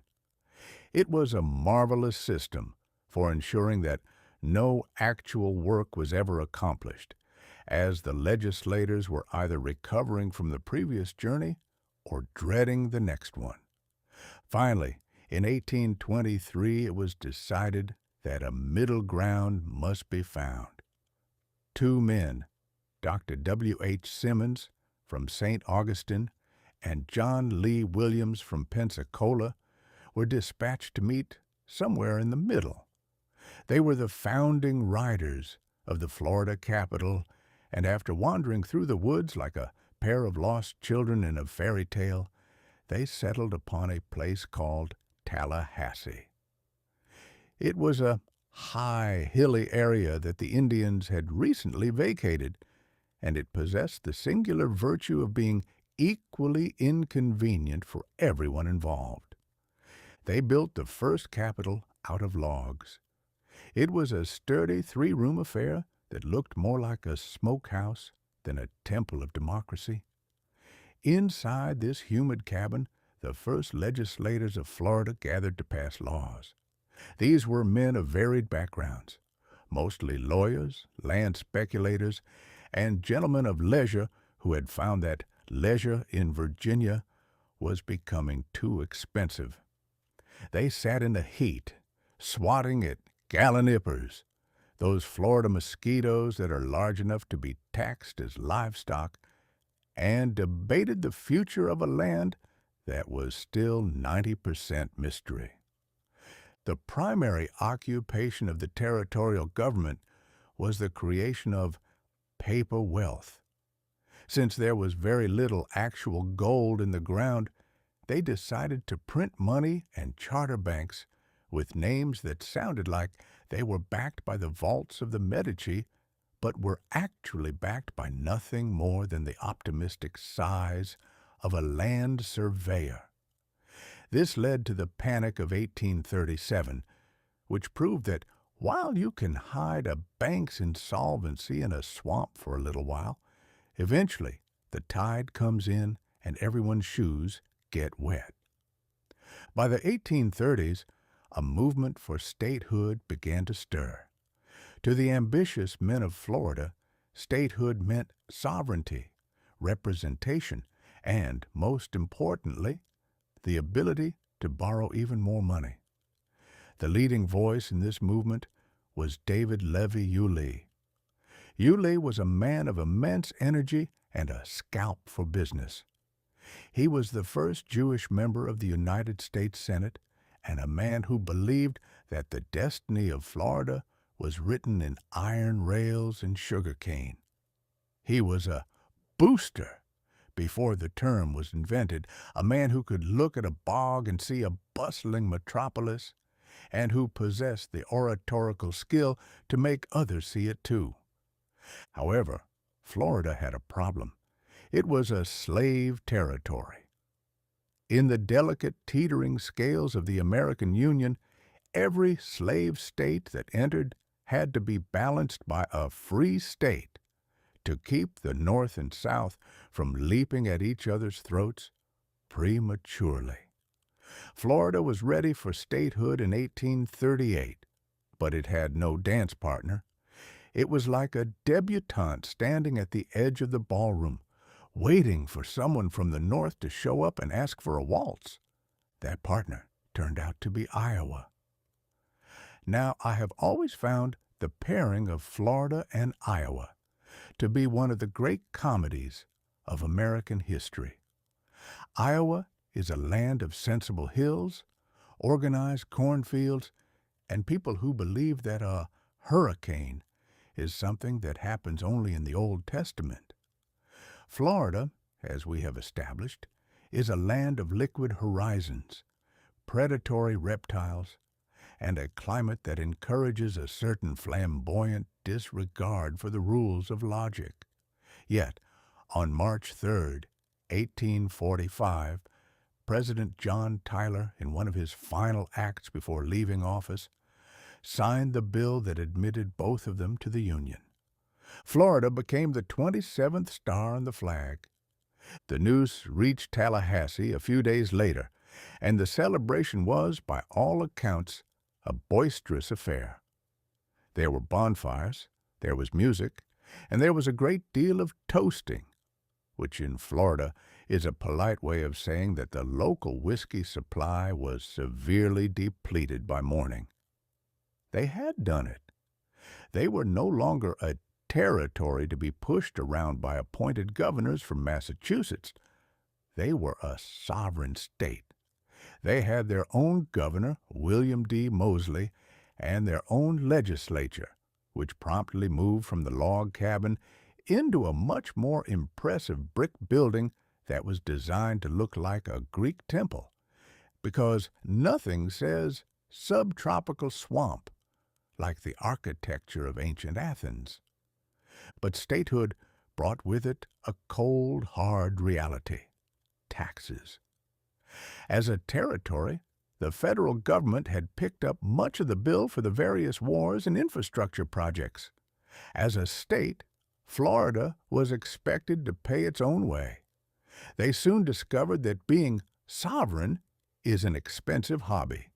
The population was still tiny, barely 66,000 people, including slaves, and most of them were concentrated in the Tallahassee Strip across the north. The rest of the peninsula was still a vast green blank space, populated by deer, alligators, and the unconquered Seminoles who were likely laughing at the idea of the 27th star from the safety of their hammocks. Statehood also cemented Florida's place in the brewing storm of the Civil War. By entering as a slave state, Florida had tied its anchor to the Southern cause. The same men who had fought so hard to join the Union would within 15 years be fighting just as hard to leave it. It was a brief, sun-drenched moment of patriotic fervor before the dark clouds of secession began to gather on the horizon. Yet for a moment in 1845, there was a sense of arrival. Florida was no longer a fever dream or a Spanish mistake. It was a piece of the American puzzle. They had proven that a man could survive the humidity long enough to cast a ballot, and that even the most stubborn bog could be turned into a political entity if you applied enough lawyers to it. The 27th star was a small one, perhaps a bit dusty and smelling slightly of sulfur water, but it was there. And as the residents of the new state looked south toward the uncharted wilderness of the Everglades, they felt a surge of that peculiar American hubris. They had a flag, they had a capital, and they had a governor. Now, they just had to figure out how to build a road that didn't sink into the earth the moment a wagon drove over it. Chapter 11. The Civil War. Salt Works and Blockade Runners. Florida, in 1861, possessed the political stability of a three-legged stool in a gale. Having been a state for a mere 16 years, it had barely had time to get the upholstery settled in the governor's mansion before it decided to follow South Carolina and Mississippi out the door. It was the third state to secede, an act of impulsive solidarity that suggests Florida's early leaders viewed the Union less as a sacred pact and more as a social club, with an increasingly annoying membership fee. To the grand strategists in Richmond, Florida was viewed with a mixture of hope and profound confusion. It was a massive, sprawling wilderness, with a population roughly equivalent to a well-attended Sunday picnic in Virginia. Yet it possessed a coastline that was 1,350 miles of jagged opportunity. The Confederate High Command eventually settled on a title for the state: the breadbasket of the Confederacy. Now, when one hears the word breadbasket, one envisions rolling hills of amber waves of grain, sturdy silos, and perhaps a cheerful milkmaid. In Florida, however, the bread was actually salt, and the basket was a skeletal, angry cow hiding in a palmetto thicket. Let us first address the salt. In the 19th century, salt was not merely a seasoning for one's potatoes. It was the very engine of survival. Without it, meat rotted into a substance that could be used as a chemical weapon, and an army on the march became an army in the infirmary. As the Union blockade tightened around the southern ports like a cold iron collar, the Confederacy found itself suddenly and tragically short of the white crystals. Florida stepped into the breach with the enthusiasm of a man who realizes he can sell the ocean. All along the Gulf and Atlantic coasts, from Choctawhatchee Bay to the Florida Keys, salt works began to sprout like a persistent fungus. The process was simple, tedious, and perfectly suited to the Florida climate. You took a giant iron kettle, filled it with seawater, and boiled it until your soul felt parched, and all that remained was a layer of brine. It was a magnificent industry for anyone who enjoyed standing over a roaring fire in a 100-degree swamp while being bitten by every winged insect known to science. At its height, the Florida salt industry was producing thousands of bushels a day. This, naturally, did not escape the notice of the Union Navy. The North dispatched salt-crushing expeditions, which consisted of sailors rowing ashore to smash the kettles, burn the shacks, and scatter the brine. It was a peculiar kind of warfare, a grand maritime game of whack-a-mole, played with heavy artillery and cast-iron cookware. The Southerners would wait for the ships to sail away, crawl out of the bushes, patch their kettles, and start the fire again. It was the most stubborn culinary dispute in human history. Then there were the cows. Florida's second great contribution to the war effort was the Florida scrub cow. These were not the fat, contented bovines of the Midwestern prairies. A Florida cow was a lean, mean, prehistoric-looking creature that lived on a diet of sawgrass, sand, and pure spite. They were small, they were fast, and they had horns that looked like they had been designed by a committee of bayonet manufacturers. To harvest these creatures, Florida produced the cracker. The name came from the sharp, pistol-shot crack of the long, braided leather whips used by the cow hunters to drive the herds through the dense undergrowth. The crackers were a breed apart. Men who viewed a swamp as a highway and a snake as a minor navigational hazard. Throughout the war, these men drove thousands of head of cattle north into Georgia and the Carolinas to feed the hungry soldiers of Lee and Johnston. The Union, realizing that a hungry soldier is a soldier who might consider going home, tried desperately to stop the Beef Express. They occupied key ports and even organized Second Florida regiments of Union loyalists, often referred to as layouts or refugees, to raid the cattle drives. This turned the Florida interior into a lawless, shadows and dust battlefield where the lines were drawn not in ink, but in the blood of cattle and the ash of burned homesteads. And then we must consider the blockade runners. If the salt works were the state's kitchen and the cattle drives were its pantry, the blockade runners were the state's shadowy delivery boys. Florida's coastline, with its countless inlets, hidden bayous, and shifting sandbars, was a smuggler's paradise. While the Union Navy tried to maintain a great stone fleet of blockading ships, they couldn't possibly watch every mangrove creek. Small, shallow draft boats would slip out under the cover of a moonless night, laden with cotton or turpentine, and dash for the Bahamas or Cuba.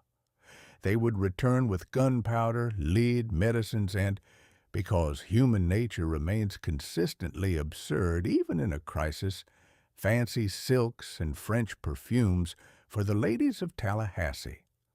The business of blockade running was a high-stakes gamble that appealed to the entrepreneurial spirit of the Florida coast. It required a steady hand, a fast boat, and a complete disregard for the possibility of spending the next few years in a northern prison.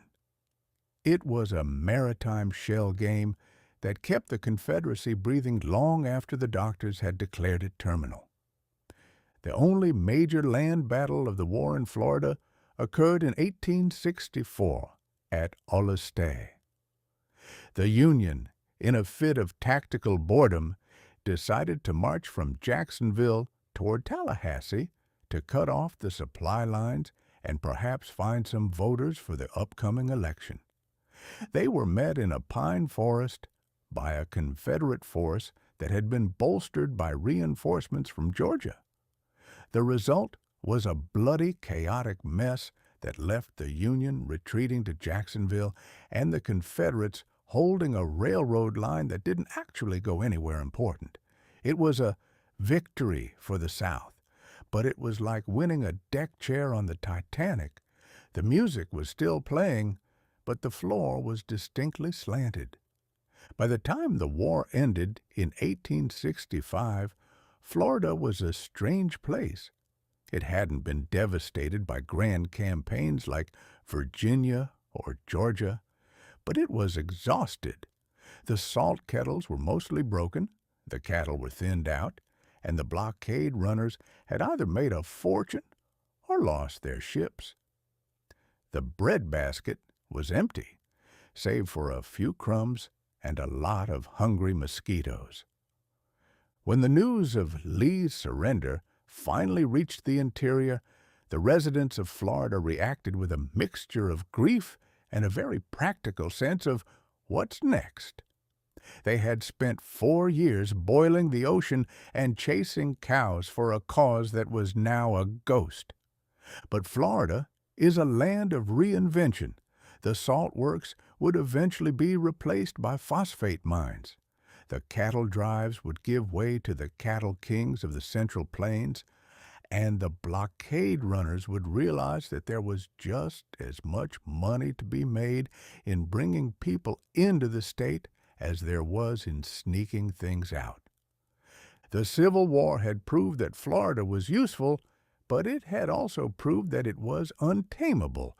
You could burn its towns, smash its kettles, and steal its cows.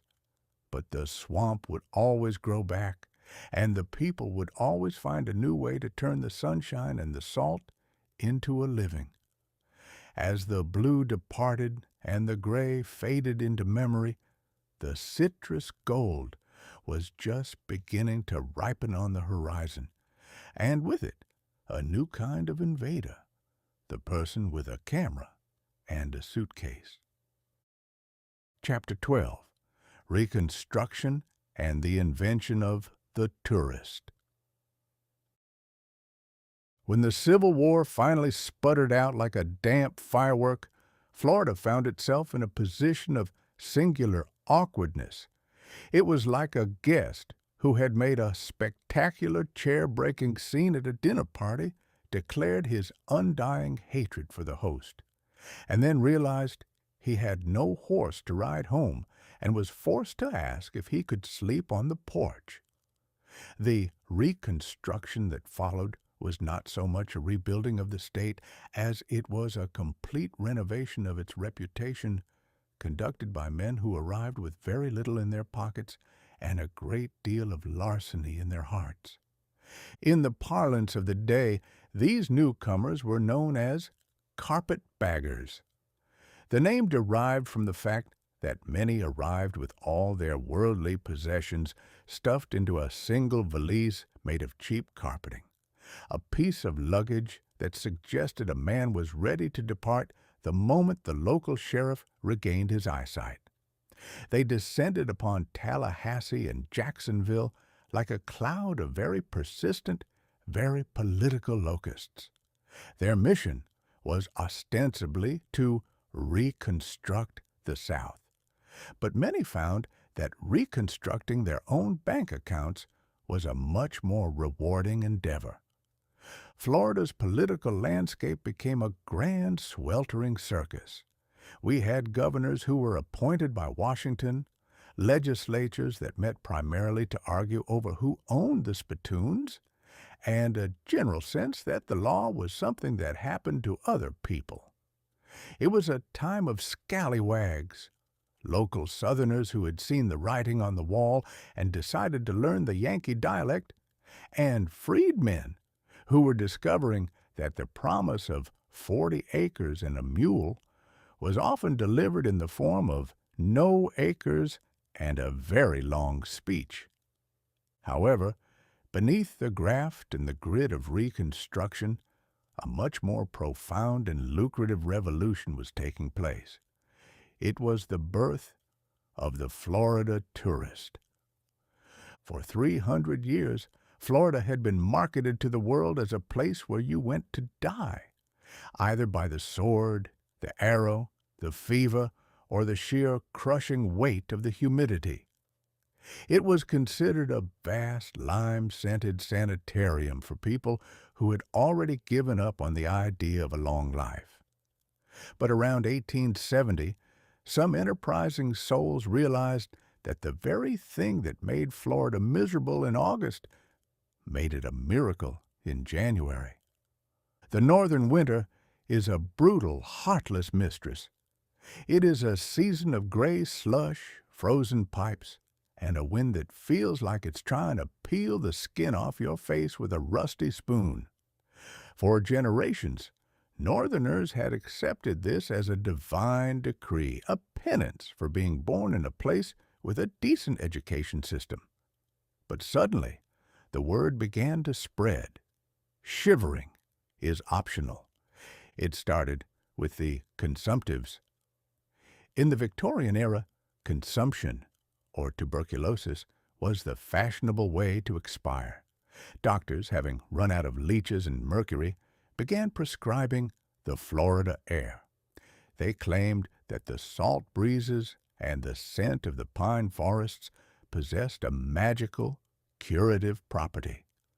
Thousands of pale, coughing individuals were packed onto steamers and sent south.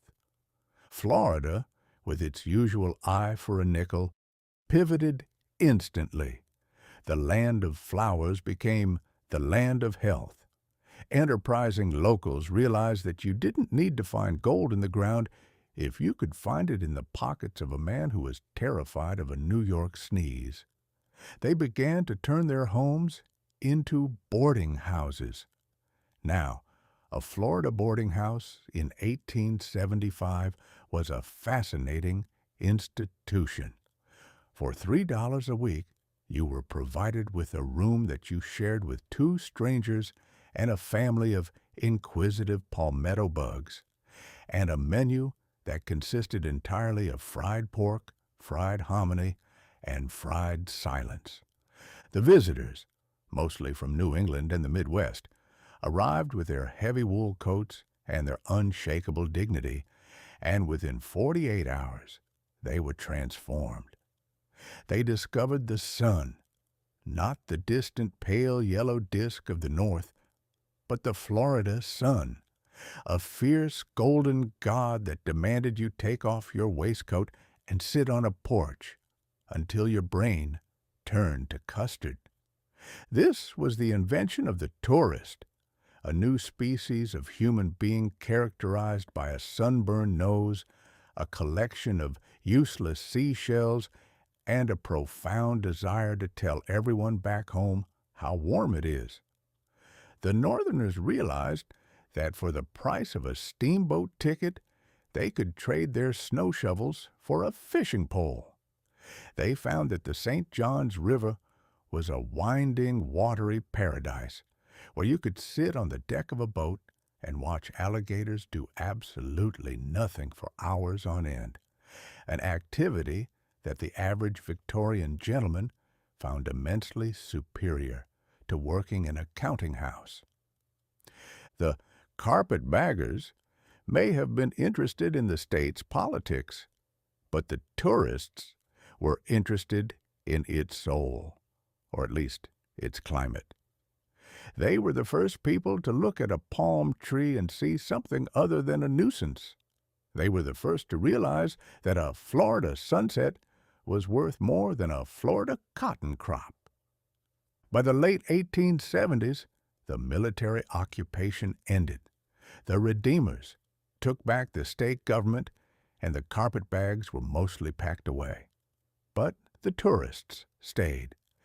They had tasted the liquid lie of Ponce de León, only they had found it in the form of a winter breeze rather than a magical fountain. They had discovered that Florida was a place where you could be a different person, a person who didn't wear a tie, who ate oranges straight from the tree, and who didn't care what the temperature was in Boston. The infrastructure, of course, was still a disaster. Traveling to Florida in the 1870s was an ordeal that required the constitution of a mountain goat and the patience of a saint, you took a train to Jacksonville, which was then a sandy, chaotic frontier town, and from there you boarded a side-wheeler steamer to head up the St. Johns. The rivers were narrow, the snags were many, and the captains were often men who viewed navigation as a series of fortunate accidents. But the thrill of the new was too strong. People wrote letters home, those magnificent multi-page Victorian letters describing the exotic sights. They spoke of the Spanish moss, which they found romantic, before they realized it was full of chiggers, and the alligators, which they found thrilling, before they realized the alligators viewed them as a mobile snack. Florida had found its true calling. It was no longer a battlefield for empires, it was a playground for the weary.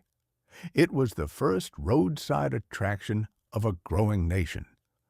The breadbasket had failed, but the postcard was about to conquer the world. As the 1880s dawned, a new breed of man was looking at the Florida sand. These weren't men with carpetbags or men with coughs. These were men with railroads. They saw the tourists huddled on the decks of slow-moving steamers and realized that if you could get a Yankee to the beach in 24 hours instead of 4 days, you could own the very horizon. The invention of the tourist was the moment Florida truly became Florida.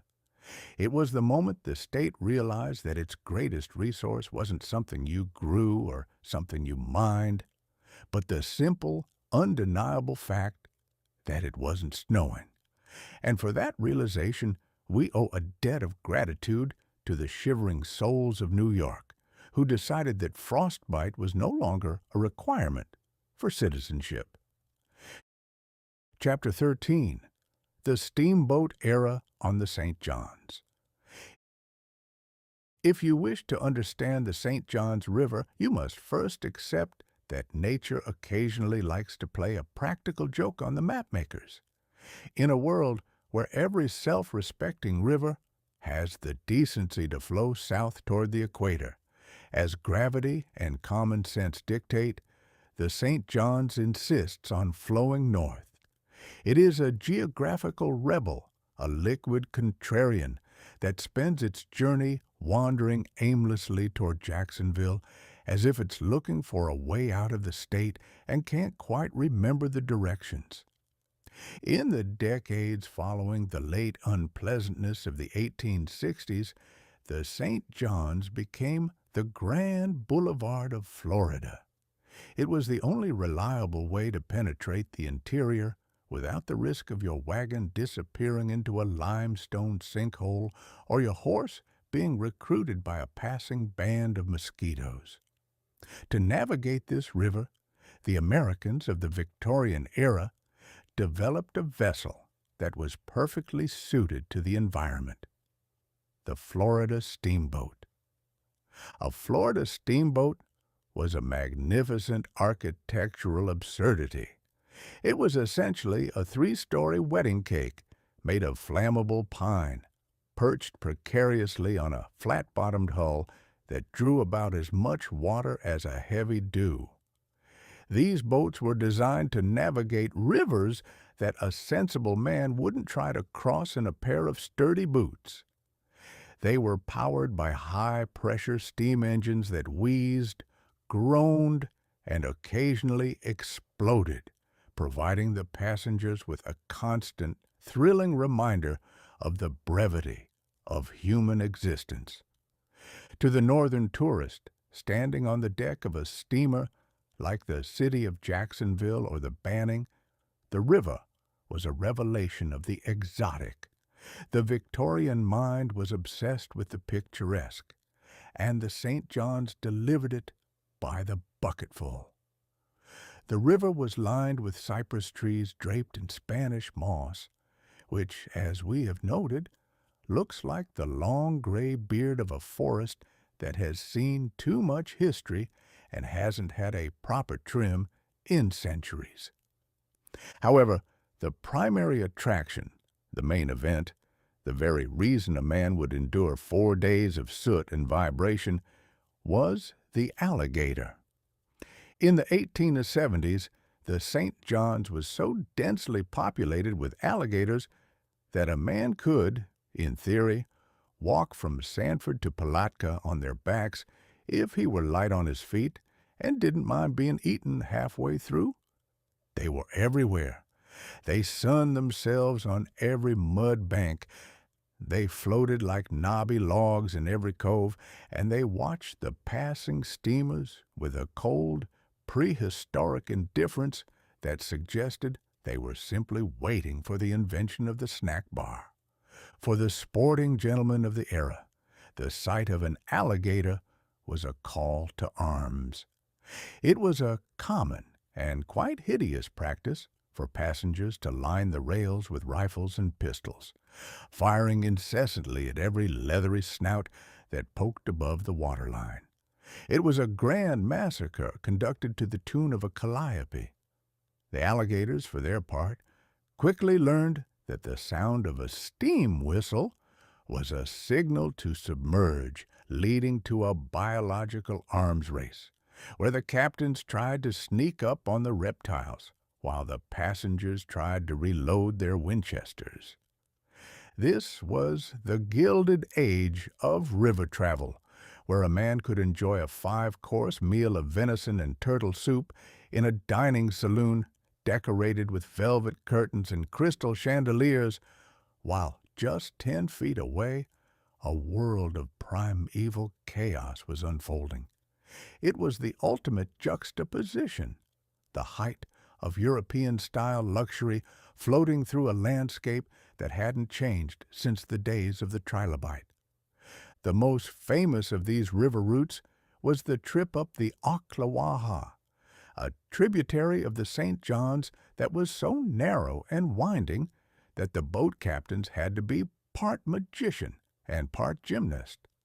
The Ocklawaha was not so much a river as it was a flooded forest. The trees arched overhead, knitting their branches together until the sun was a mere rumor. The boats built for this run, like the famous Mary Howard, were narrow, tall, and lacked any sort of overhang so they could squeeze between the cypress trunks without losing their paint. At night, the Ocklawaha trip became a scene from a fever dream. To light the way, the crew would build a fire of pitch pine knots in a large iron light jack perched on the roof of the pilot house. The orange flames would lick at the dark, casting long dancing shadows against the moss and the trees. The black water would reflect the fire, making it look as though the boat were floating through a lake of liquid embers. Owls hooted. Bullfrogs bellowed like disgruntled foghorns, and the tourists huddled on deck, half convinced they had accidentally sailed into the underworld. The captains of these vessels were the true kings of the river. They were men who knew every snag, every sandbar, and every alligator by its first name. They had to navigate by instinct, smelling the mud and listening to the echo of the whistle off the trees to figure out where the channel was. A good pilot could take a 100-foot boat through a 90-foot turn by a series of maneuvers involving a great deal of profanity, a bit of prayer, and the strategic use of a long pole.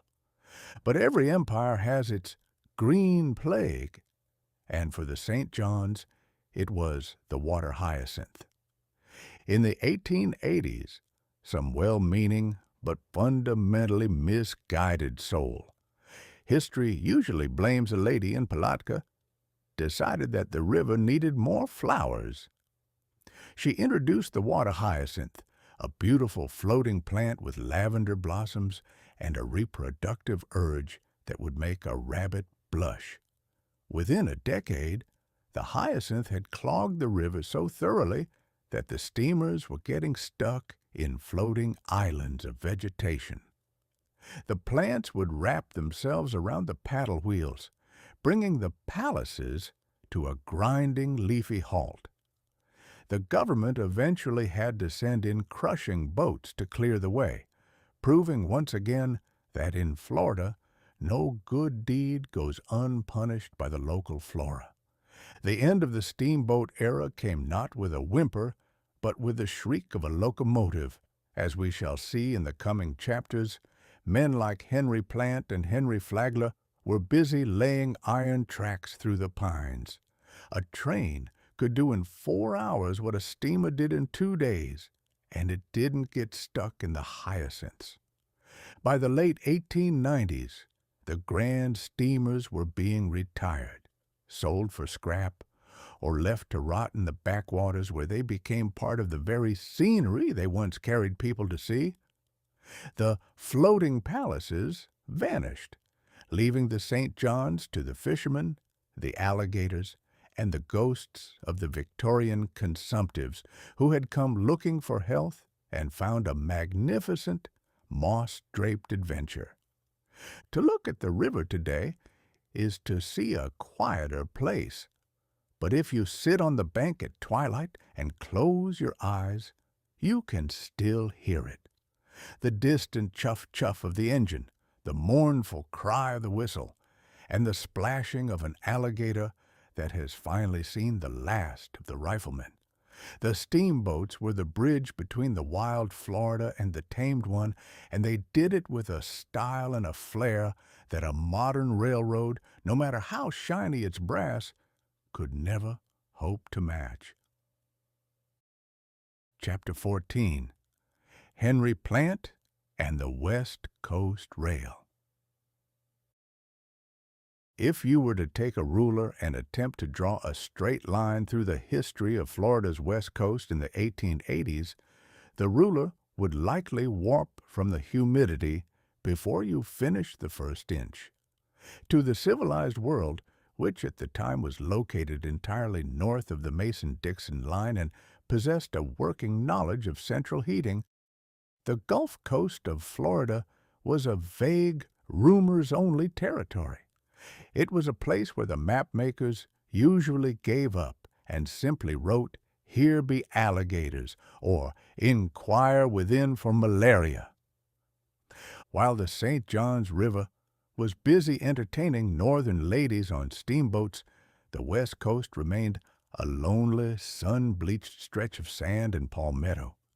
It was a land of tiny fishing villages and people who were so far removed from the currents of modern life that they probably still thought the King of Spain was sending them a Christmas card. But then came Henry Bradley Plant, a man who possessed the rare and dangerous combination of an immense fortune and a profound obsession with iron tracks.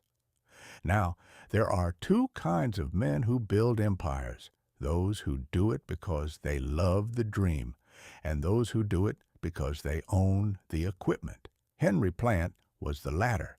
He was a Connecticut Yankee who had moved south and realized that the only thing holding the Confederacy together, and later the South, was a desperate need for a way to get from point A to point B without sinking into a bog.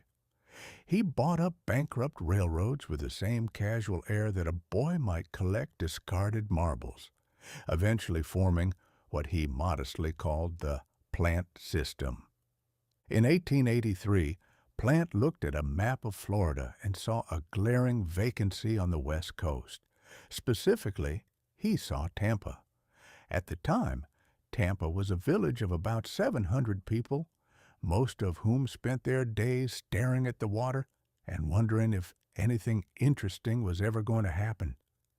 It was a town where the primary industries were fishing, orange growing, and a highly competitive form of sitting still. Plant decided that Tampa needed a railroad. The locals were skeptical.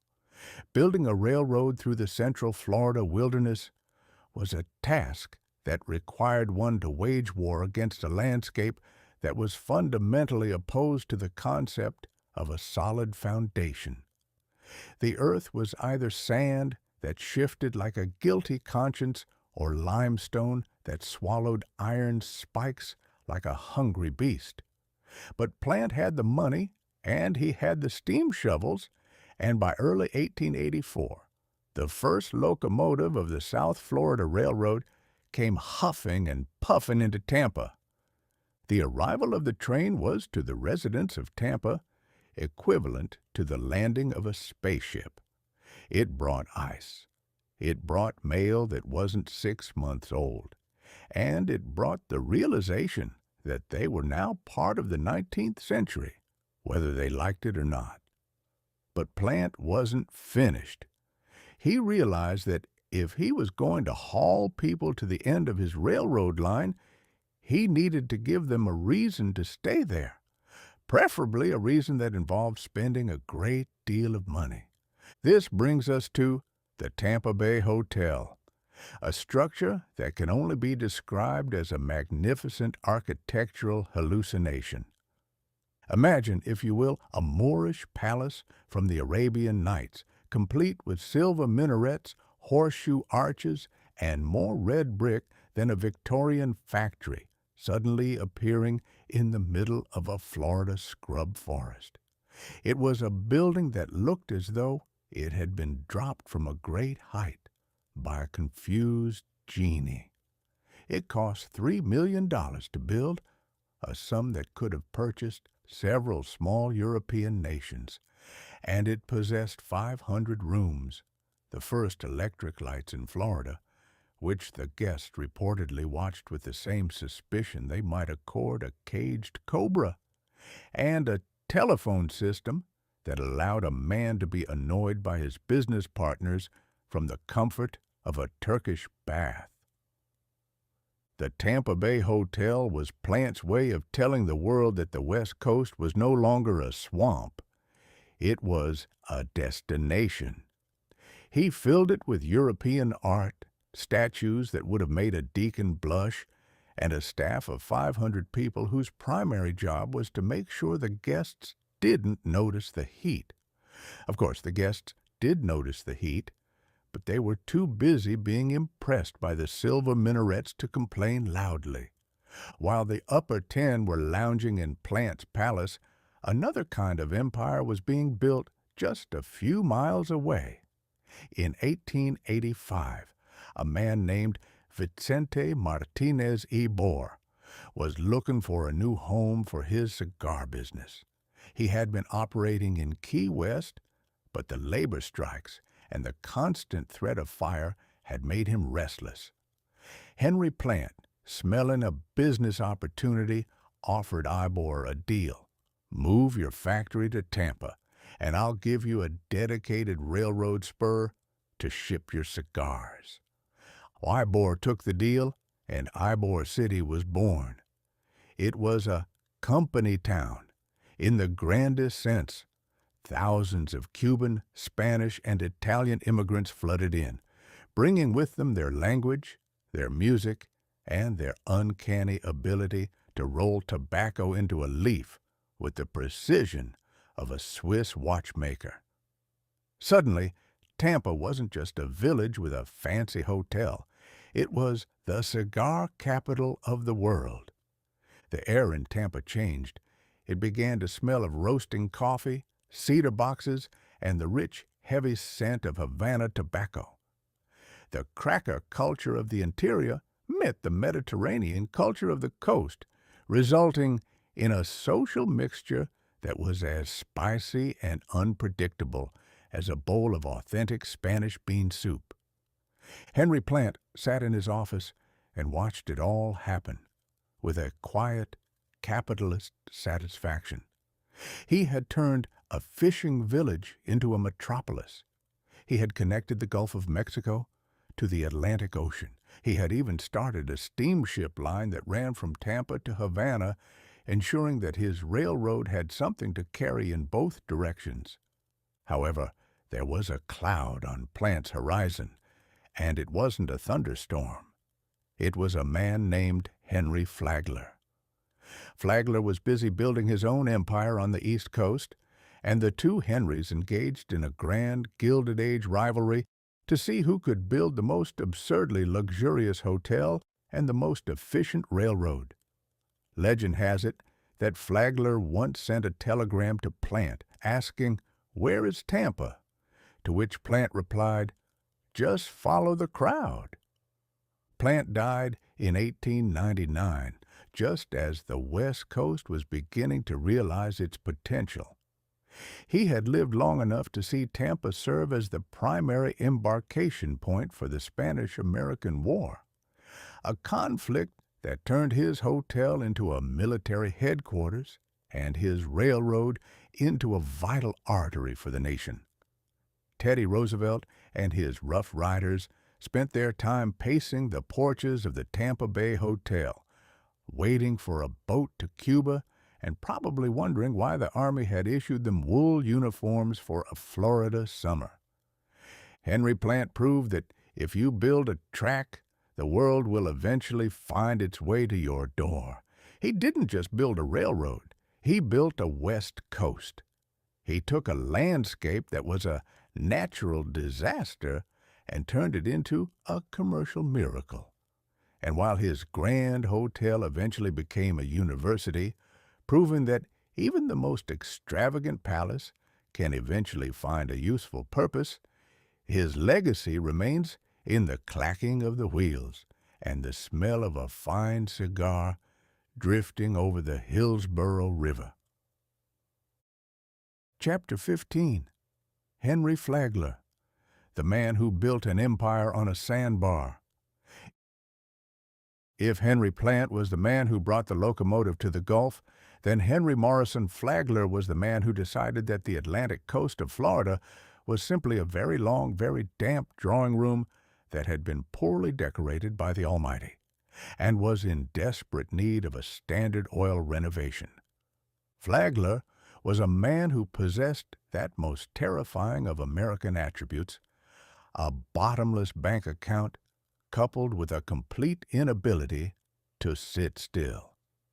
He had co-founded Standard Oil with John D. Rockefeller, a partnership that had resulted in the two of them owning approximately all the money in the world, with enough left over to buy the change in everyone else's pockets.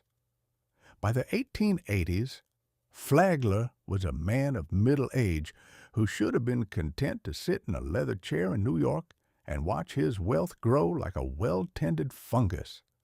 But Flagler had a problem. His wife was ill, and his own disposition was restless.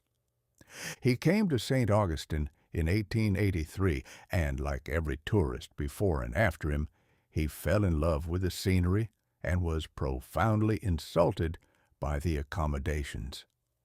He found the oldest city charmingly decrepit, but he noted that the hotels were mostly drafty wooden boxes, where the primary guest experience involved shivering in a damp sheet and wondering if the roof would hold until Tuesday. Most men, upon finding a hotel unsatisfactory, write a stern letter to the management. Flagler, however, decided to simply build a better city. He didn't just want a hotel, he wanted a monument to his own arrival. He commissioned the Ponce de León Hotel, a structure built of poured concrete and coquina that looked like a Spanish Renaissance palace had been crossbred with a fortress. It featured the first electric lights in a hotel, installed by his friend Thomas Edison, which were so terrifying to the guests that Flagler had to hire light flippers to operate the switches, as the wealthy visitors were convinced that touching the brass plates would result in immediate and noisy electrocution. But St. Augustine was merely the appetizer. Flagler looked south, past the settled lands, and saw a coastline of shimmering sand and tangled mangroves that everyone else considered a wasteland. To Flagler, it wasn't a wasteland, it was a Standard Oil opportunity. He began buying up narrow, bankrupt railroad lines and stitching them together into the Florida East Coast Railway. His philosophy was simple. He would build a railroad to nowhere, then build a magnificent hotel at the end of the line, and then wait for the upper 10, the wealthiest 10% of American society, to follow him into the bushes. He pushed his tracks down to a place called Palm Beach. At the time, Palm Beach was a strip of sand between a lake and the ocean, populated by exactly 0 millionaires and a great many coconuts. Flagler transformed it into a tropical Xanadu. He built the Royal Poinciana Hotel, which became the largest wooden structure in the world. It was so massive that the bellhops had to deliver messages on bicycles, and the hallways were long enough to have their own weather patterns. Flagler's genius, or perhaps his madness, was in the realization that the wealthy did not want nature. They wanted nature, carefully filtered through a silk screen and served with a side of chilled champagne. He provided them with manicured lawns, orchestras that played until dawn, and an environment where the only mosquitoes allowed on the premises were presumably those with a verified pedigree. However, Flagler's ambitions were eventually aided by an act of God. In the winter of 1894 to 95, the Great Freeze struck Florida. It was a night when the thermometer plummeted and the orange groves of northern and central Florida turned into brittle, ice-covered graveyards. The citrus industry was wiped out in a single night, and the pioneers who had spent decades building their lives were suddenly looking at a future as cold as a Yankee's heart. But down in a tiny, sun-drenched settlement called Miami, a woman named Julia Tuttle saw her chance. Legend has it, and in Florida, legend is always preferred over boring fact, that she sent Flagler a bouquet of fresh, fragrant orange blossoms to prove that the frost had not touched her land. Flagler, who was currently staring at his frozen investments in St. Augustine, took one sniff of the blossoms and ordered his engineers to keep laying track. By 1896, the first train chugged into Miami. At the time, Miami was a collection of 3 houses and a few billion mosquitoes who were currently wondering who had ordered the iron delivery. Within a year, it was an incorporated city. Flagler built the Royal Palm Hotel, and the Magic City was born. It was a town that had been willed into existence by a man who didn't like the cold and had the resources to move the equator north by sheer force of will. It is worth noting that Flagler's personal life was as complicated as his railroad schedules. He was a man who believed that if the law didn't suit his purposes, the law should be reconsidered. When he wished to divorce his second wife, who had unfortunately lost her mind and believed she was engaged to the Tsar of Russia, he found that the laws of Florida did not allow for divorce on the grounds of insanity.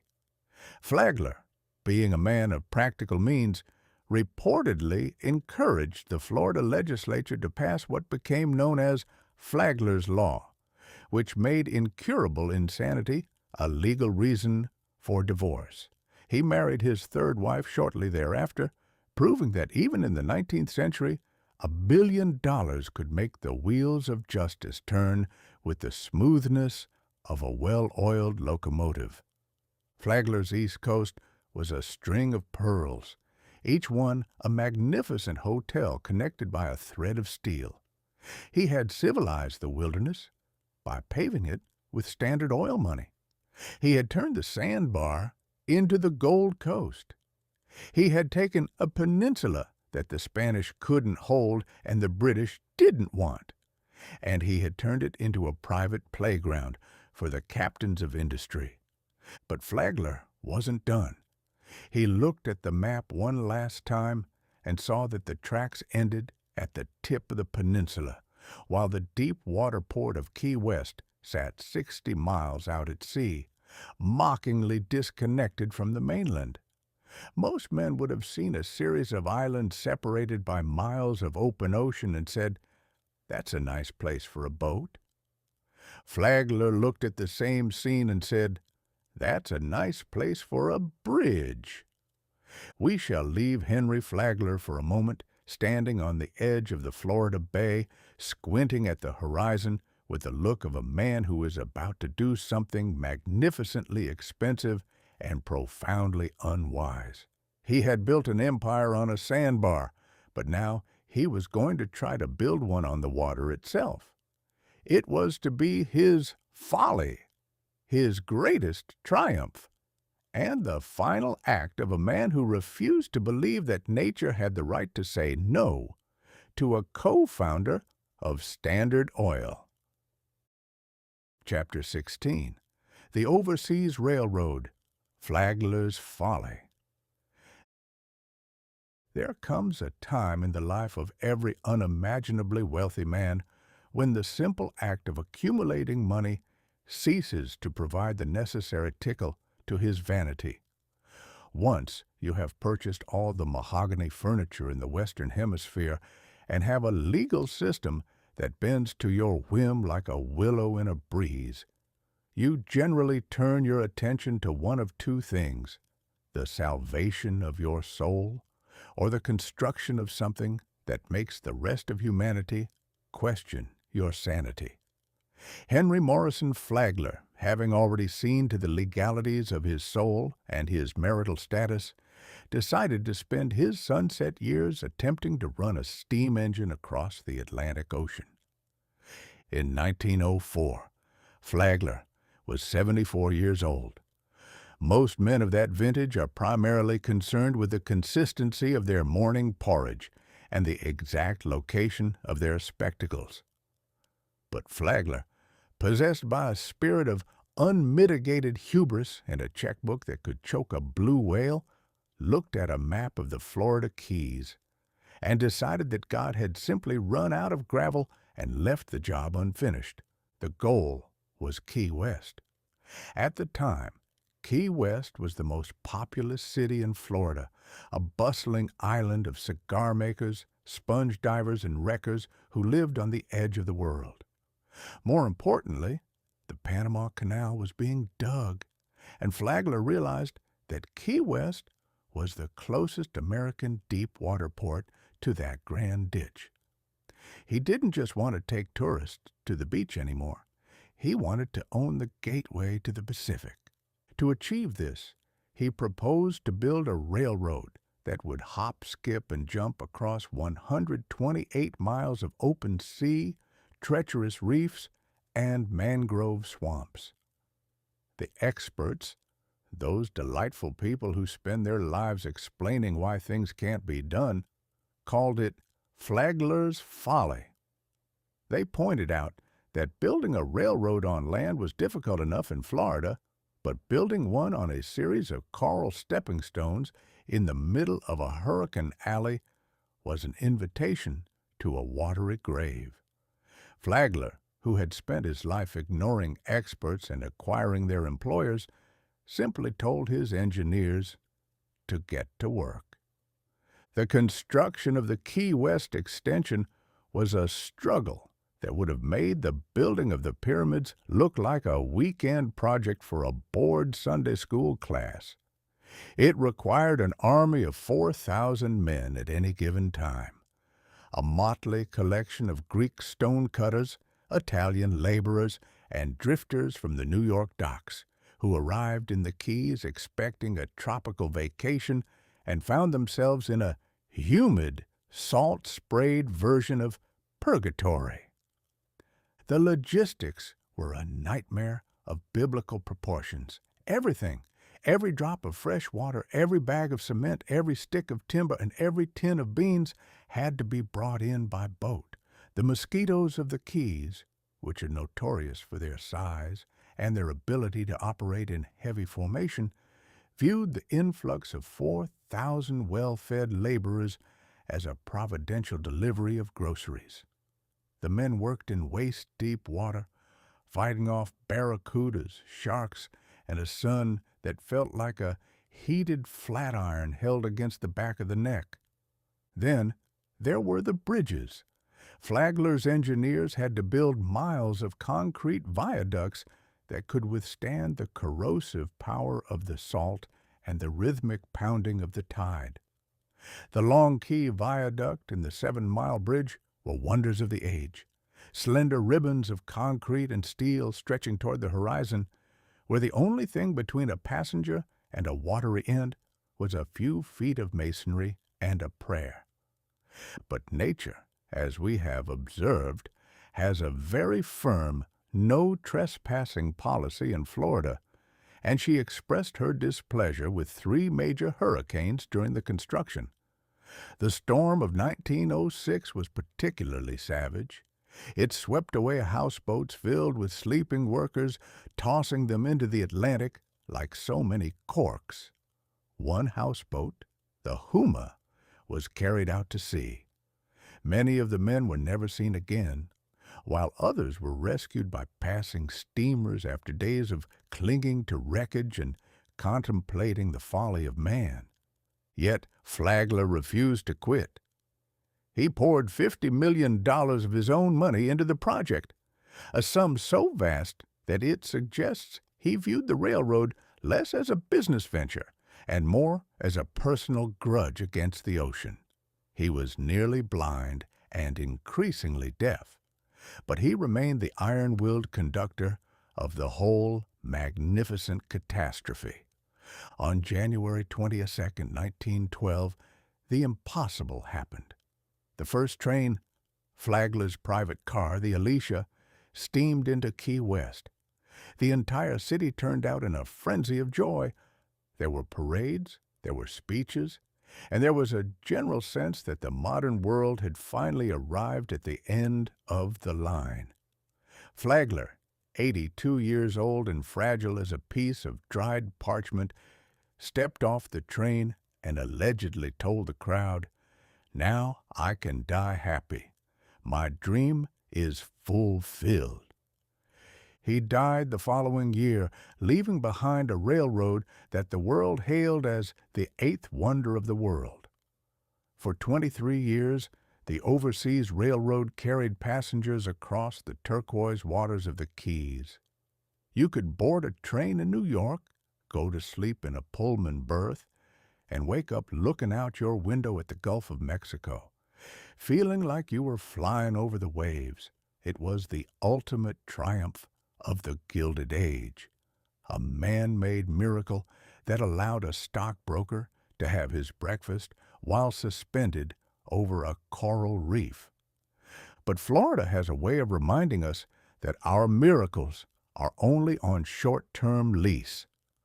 On Labor Day in 1935, the most powerful hurricane ever to strike the United States slammed into the Middle Keys. It brought winds of 200 miles per hour and a storm surge that simply erased the tracks. A rescue train sent to evacuate the residents and WWI veterans working on the highway was swept off the rails, leaving nothing but twisted iron and heartbreak in its wake. The railroad was never rebuilt. The Florida East Coast Railway, having already spent its fortune on the construction, sold the remaining bridges and right-of-way to the state. The 8th wonder of the world was paved over and became the Overseas Highway, proving that in the end, the automobile always wins the final lap in Florida. Flagler's folly remains today as a series of skeletal, haunting bridges that parallel the modern road. They are monuments to a man who refused to believe in the word no, and to an era when enough money and enough stubbornness could seemingly conquer the sea. To look at those old arches today is to see the watermark of American ambition at its high tide, a magnificent, absurd, and ultimately doomed attempt to run a locomotive through a hurricane. Flagler may have been a scoundrel in the oil business, but in Florida, he was a creator. He took a sandbar and gave it a spine of steel. And though the tracks are gone and the steam whistles have long since faded, the spirit of the man who thought he could walk on water, provided he had a sturdy enough viaduct, still haunts the salt air of the Keys. Chapter 17. The Great Freeze of 1894. The night the oranges turned to ice. If there is one thing that a Floridian possesses in greater abundance than humidity or questionable real estate deeds, it is a magnificent armor-plated capacity for denial. By the year 1894, the residents of the northern and central parts of the state had collectively decided that winter was an ancient myth, a bit of folklore told by shivering ancestors in the north to scare children into eating their porridge. They had convinced themselves that they lived in a land where the thermometer had been legally forbidden from dropping below pleasant, and where the sun was a permanent resident rather than a seasonal employee. This was the era of the citrus gold rush. In places like Ocala, Palatka, and DeLand, the orange tree was not merely a plant. It was a green-leafed mint that printed money. To the Victorian pioneer, an orange grove was a retirement plan, a social standing, and a religious conviction all rolled into one. Thousands of people had poured their life savings into the sandy soil, believing that as long as they had a shovel and a sunny disposition, they could spend the rest of their lives watching fruit turn into gold while they sat on the porch in their shirt sleeves. Nature, however, possesses a very dry sense of humor and a profound dislike for being told what to do by a chamber of commerce. In December 1894, she decided to remind the land of perpetual sun that she still held the master key to the thermostat. It began on the 29th of December. The day started with a sky the color of a wet slate and a wind that felt like it had been sharpened on an iceberg in the Arctic and delivered via express mail. In the citrus groves, the air began to hum with a strange crystalline tension. The pioneers, who had spent years bragging that it never freezes here, began to look at their thermometers with the same expression a man might give to a ticking bomb found under his bed. By midnight, the temperature hadn't just dropped. It had performed a spectacular, terrifying swan dive. It plummeted past 30, past 20, and in some places fetched up somewhere near the single digits. The Florida air, usually so thick you have to chew it before swallowing, became thin, brittle, and murderous. Then came the sound.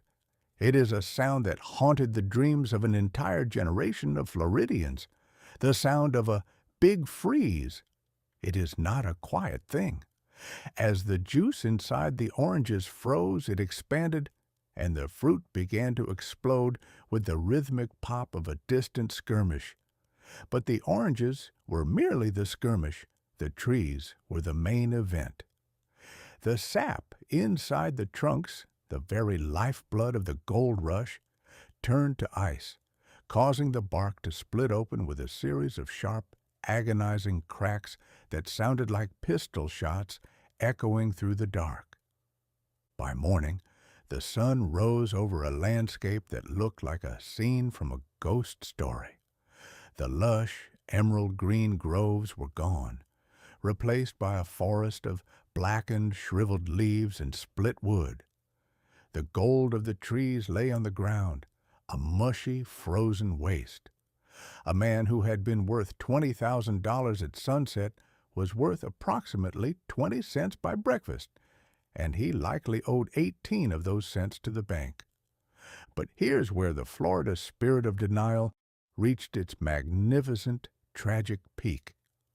A few weeks later, the weather warmed up. It became balmy. It became Florida again.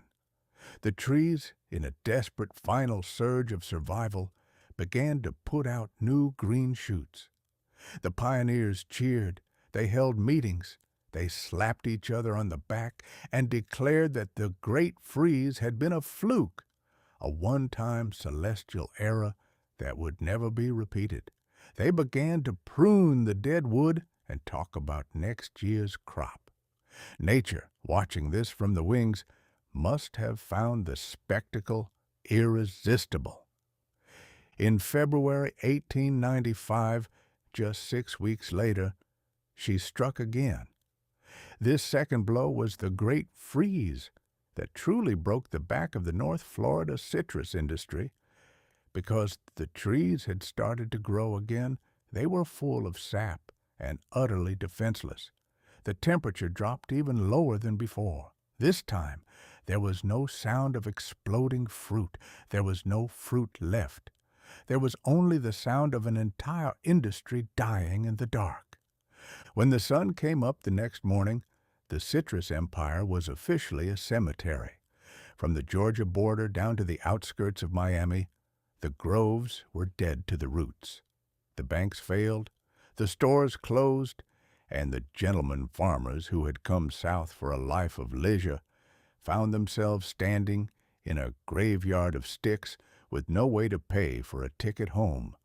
This was the moment of the Great Migration.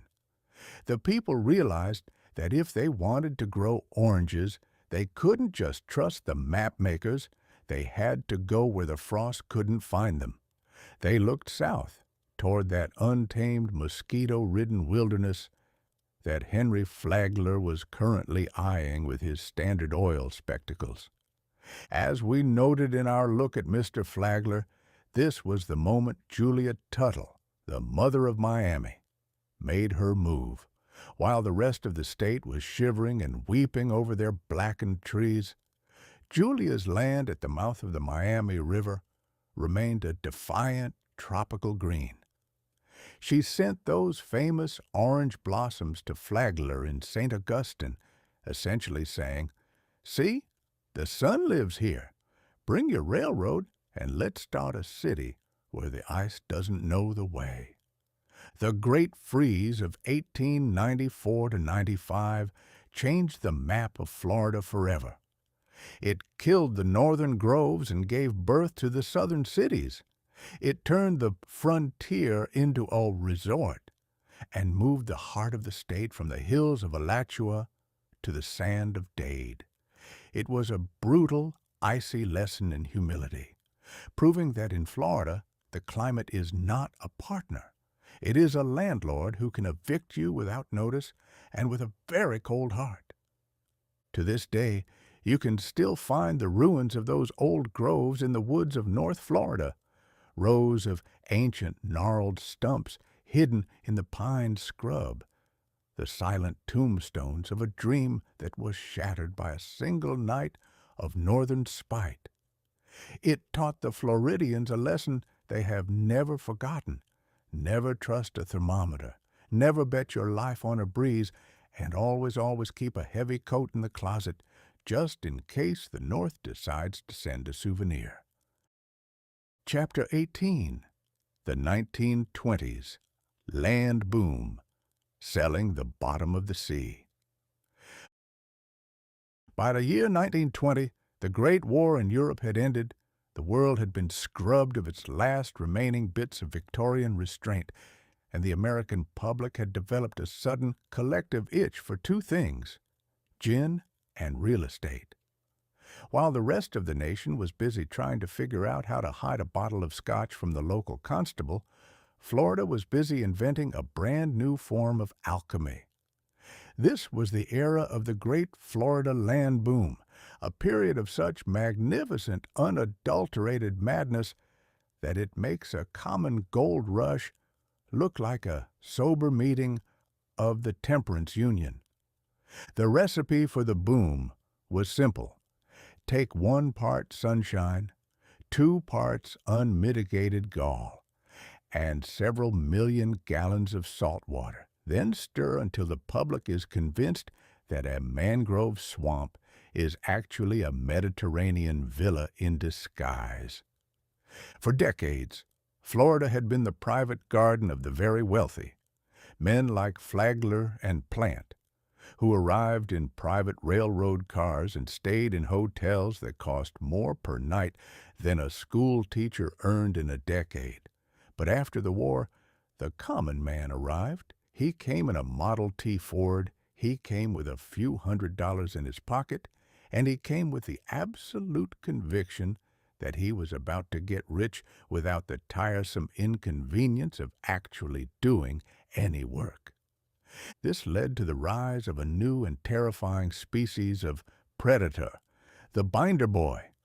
The binder boy was typically a young man with a loud tie, a faster tongue, and a complete lack of a moral compass. He didn't sell land, he sold binders. A binder was a temporary contract on a piece of property, a promise to buy that required a small down payment. The genius of the system was that the property was never actually bought. The binder boy would sell the binder to a second man for a profit, who would sell it to a third man for an even larger profit, and so on until the original piece of swamp had been sold 10 times over without a single person ever setting foot on the dirt. It was a grand financial game of musical chairs played with paper instead of furniture. In the 1920s, the subdivision became the new religion. Everywhere you looked, some enterprising soul was clearing a patch of palmetto, putting up a grand arched gateway that looked like it belonged in Seville, and naming the place Vista del Nowhere, or Coral by the Sea. The most magnificent of these dreamers was George Merrick. Merrick took a family grapefruit grove and turned it into Coral Gables. He didn't just want to sell houses, he wanted to build a city beautiful, a place of plazas, fountains, and Mediterranean architecture that would make old Spain look like a collection of peasant huts.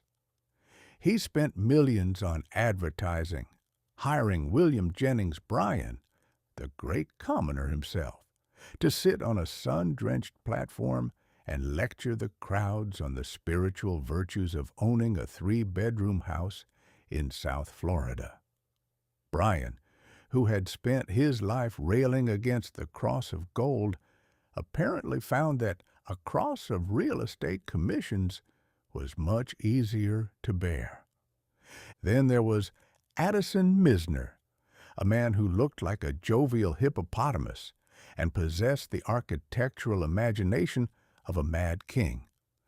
Misner descended upon Boca Raton with the intention of turning it into the world's greatest resort.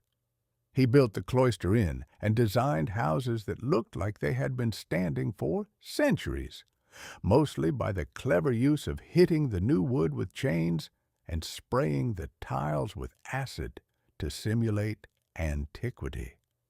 Misner's brother Wilson, a world-class wit and professional scoundrel, famously said that they were selling the bottom of the sea. And he wasn't joking, because the dry land was being snapped up so quickly, developers began to create land. They would send out dredges to suck the muck from the bottom of the bays and pile it up into islands.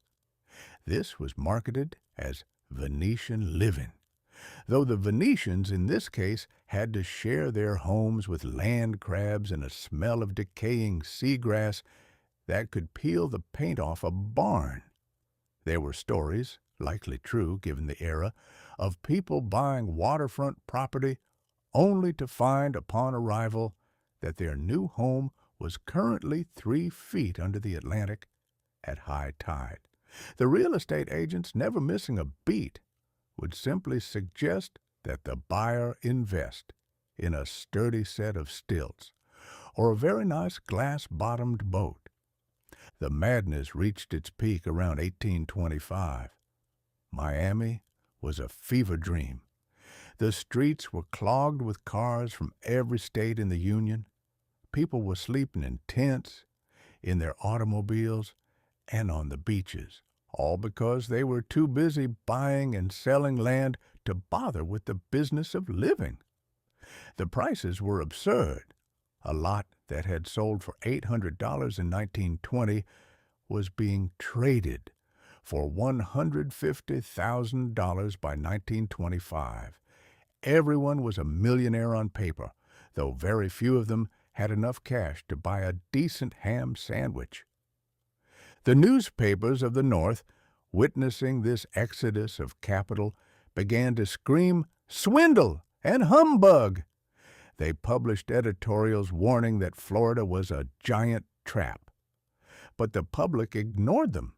They believed the liquid lie had finally come true. They believed that Florida was the only place on earth where the laws of gravity and economics didn't apply. A place where the sun always shone and the value of a sandbar could only go up. But as with all grand delusions, the reality was beginning to seep in through the cracks. In early 1926, a massive four-masted schooner, the Prince Valdemar, sank in the channel of Miami Harbor, blocking the only way for building materials to reach the city. It was as if nature had decided to put a cork in the bottle. At the same time, the IRS began to take a curious interest in all those paper profits, and the banks in the North started to tighten the screws on the credit that was fueling the madness. The boom didn't just end. It groaned and began to sag. The binder boys found that they couldn't find a 10th man to buy their contracts. The grand arched gateway started to look a bit lonely, standing in the middle of nowhere. The City Beautiful suddenly looked like a very expensive way to get a sunburn. The residents of Florida, however, remained optimistic. They told themselves it was just a hiccup, a minor adjustment in a glorious trajectory. They didn't realize that they were standing on the deck of the Titanic, and the band had just started to play the last song.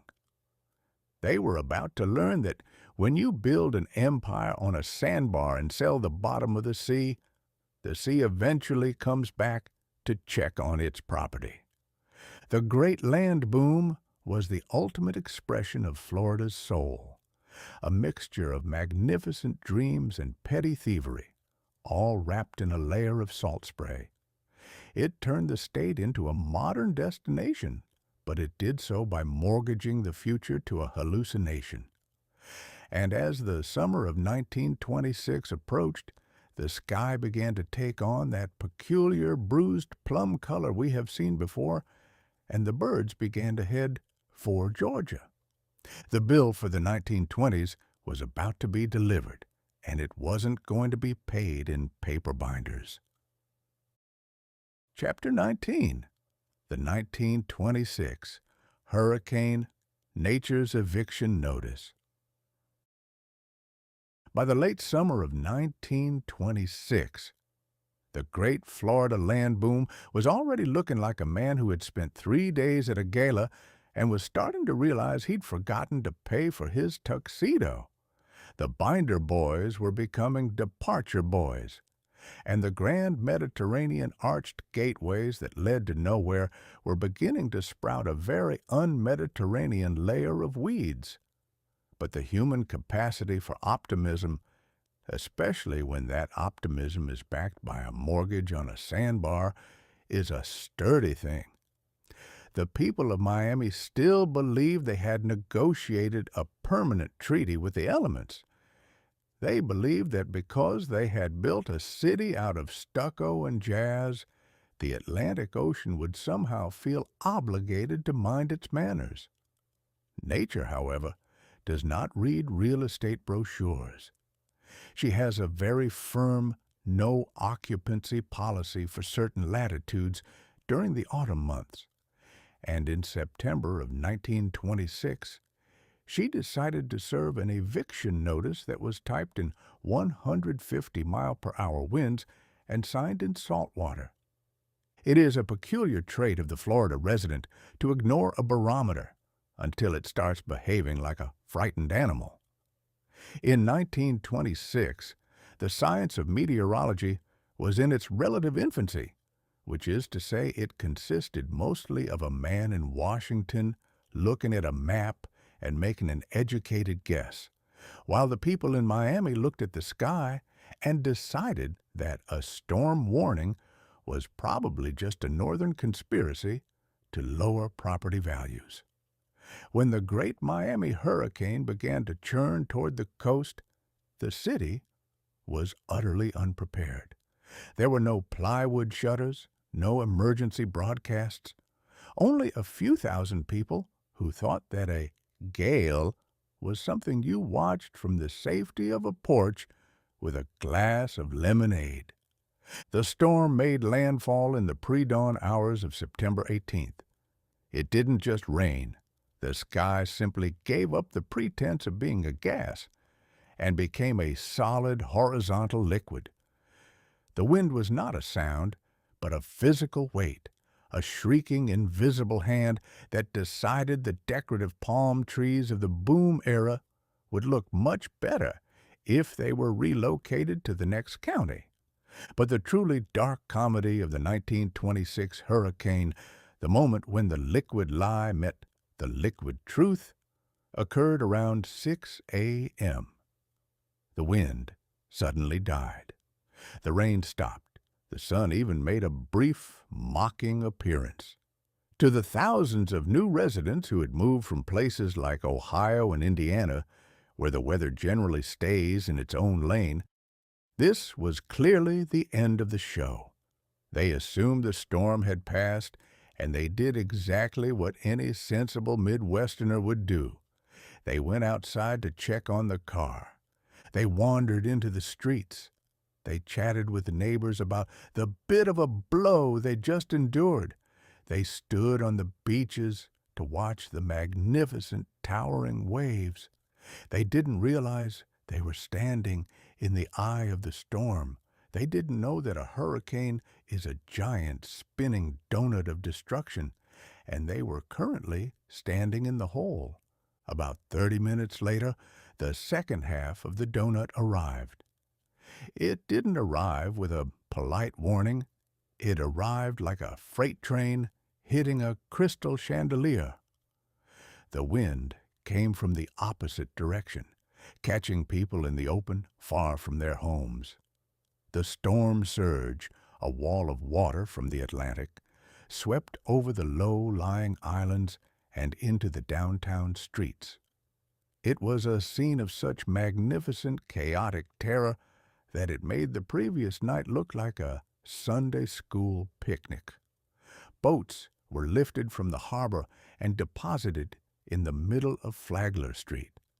The fancy Venetian islands were returned to the sea, and the flimsy stucco palaces of the boom era dissolved like sugar cubes in a bucket of hot water. When the wind finally subsided for good, the magic city looked like it had been through a meat grinder. The death toll was in the hundreds, though in the grand Florida tradition of protecting the tourist trade, the official numbers were likely massaged until they were more palatable. Thousands were homeless, and the Red Cross arrived to find a population that was no longer interested in binders or Mediterranean vistas. They were mostly interested in a dry pair of socks and a way to get back to Cincinnati. The 1926 hurricane was the autopsy of the land boom. It proved that you could sell the bottom of the sea, but you couldn't convince the sea to stay at the bottom. It revealed that the solid investments of the 1920s were built on a foundation of hope, credit, and very thin stucco. The developers, who just a week before had been talking about limitless growth, were suddenly talking about unprecedented disasters and acts of God. The rest of the nation watched with a mixture of horror and that secret shameful satisfaction that people feel when a loud-mouthed braggart finally trips over his own feet. The northern newspapers, which had been warning of a Florida collapse for years, didn't even have to say, "I told you so." The wreckage spoke for itself. To add a bit of salt to the wound, another hurricane struck the Lake Okeechobee region just 2 years later, in 1928. If the 1926 storm was an eviction notice for the coast, the 1928 storm was a massacre for the interior. The muck dike around the lake failed, and a wall of water swept across the Everglades, drowning thousands of migrant workers and farmers in a single night. It was a tragedy of biblical proportions, and it served as the final crushing blow to the idea that Florida was a paradise that had been tamed by the white man's ambition. Florida didn't wait for the Great Depression of 1929 to start its economic winter. By 1927, the state was already in a deep, dark hole. The banks were failing, the binder boys had vanished into the night, and the grand hotels were half-empty monuments to a madness that had passed. The roaring 20s in Florida ended with a whimper and the sound of a receding tide. It would be decades before the state truly recovered. The people who stayed were the ones who had no choice, or the ones who possessed that peculiar stubborn Florida strain of insanity that views a catastrophe as a renovation opportunity. They began to rebuild, but they did so with a bit more caution. They started to use more concrete and less conversation. They realized that while you can't stop a hurricane, you can at least make sure your house doesn't sail away without you. The 1926 hurricane remains the great divide in South Florida history. There is the era before the storm, which was a time of golden hallucinations, and the era after the storm, which was a time of hard scrabble reality. It was the night nature reminded the speculators that in the land of flowers, the landlord is a lady of very uncertain temperament, and she expects her rent to be paid in humility. Chapter 20. Draining the Everglades, a man versus mud story. In the grand, illustrious history of human errors, there is a special gold-leafed page reserved for the man who looks at a masterpiece of natural engineering and says, "I believe I can fix this with a shovel." For thousands of years, the Florida Everglades had existed as a magnificent slow-motion river, a sheet of water 60 miles wide and inches deep, creeping with glacial patience from Lake Okeechobee down to the sea. It was a river of grass, a world of sawgrass, cypress knees, and alligators who were perfectly satisfied with the arrangement. But to the American mind of the early 1900s, the Everglades was not a miracle of ecology. It was a geographical indecision. It was land that hadn't quite decided to be solid, and water that hadn't quite decided to be a lake. To a politician, this was an affront to the very concept of manifest destiny. After all, you cannot build a courthouse or a saloon on a liquid horizon, and you certainly cannot tax a bullfrog for his lily pad. Enter Napoleon Bonaparte Broward. With a name like that, a man is practically obligated by the laws of destiny to either conquer Europe or do something spectacularly misguided with a steam shovel. Broward was a former tugboat captain, a blockade runner, of course, and eventually the governor of Florida. His platform was as simple as it was catastrophic. Drain the Everglades. Broward looked at the 4 million acres of muck and saw an agricultural empire that would make the valley of the Nile looked like a window box. He promised to turn the pestilential swamp into the garden of the world. He possessed that peculiar ironclad certainty that nature was merely a rough draft and that the state of Florida possessed the ultimate red pencil. His plan was to dig a series of massive canals from the lake to the sea, effectively pulling the plug on the bathtub of South Florida. The man versus mud war began in 1906. Broward dispatched two massive iron-snouted dredges, the Everglades and the Caloosahatchee, into the Sawgrass. These machines were the dinosaurs of the industrial age, belching black smoke and gnawing at the ancient limestone with a clanking, rhythmic hunger. The idea was that once the water was gone, the black gold, the muck, would be revealed. Now, let us discuss this muck. Florida muck is a substance that is 3 parts decayed vegetation, 2 parts prehistoric mystery, and 5 parts pure, unadulterated treachery. When it is wet, it is a bottomless soup that can swallow a mule and his rider before they can say their prayers. But when it is drained, it is a rich, dark soil that can grow a stalk of corn so fast you have to jump out of the way to avoid being poked in the eye. The empire of the Everglades began to take shape. Towns with optimistic names like Moore Haven and Clewiston sprouted along the canals. People arrived from the north, having bought farmland by the gallons from real estate agents who had never seen the interior of Florida and wouldn't have recognized a cypress knee if it had tripped them in broad daylight. These pioneers arrived with their seeds and their plows, ready to farm the Garden of Eden. For a few years, it actually seemed to work. The water receded, the sawgrass was burned away, and the muck produced vegetables of such terrifying proportions that they looked like they had been grown on another planet.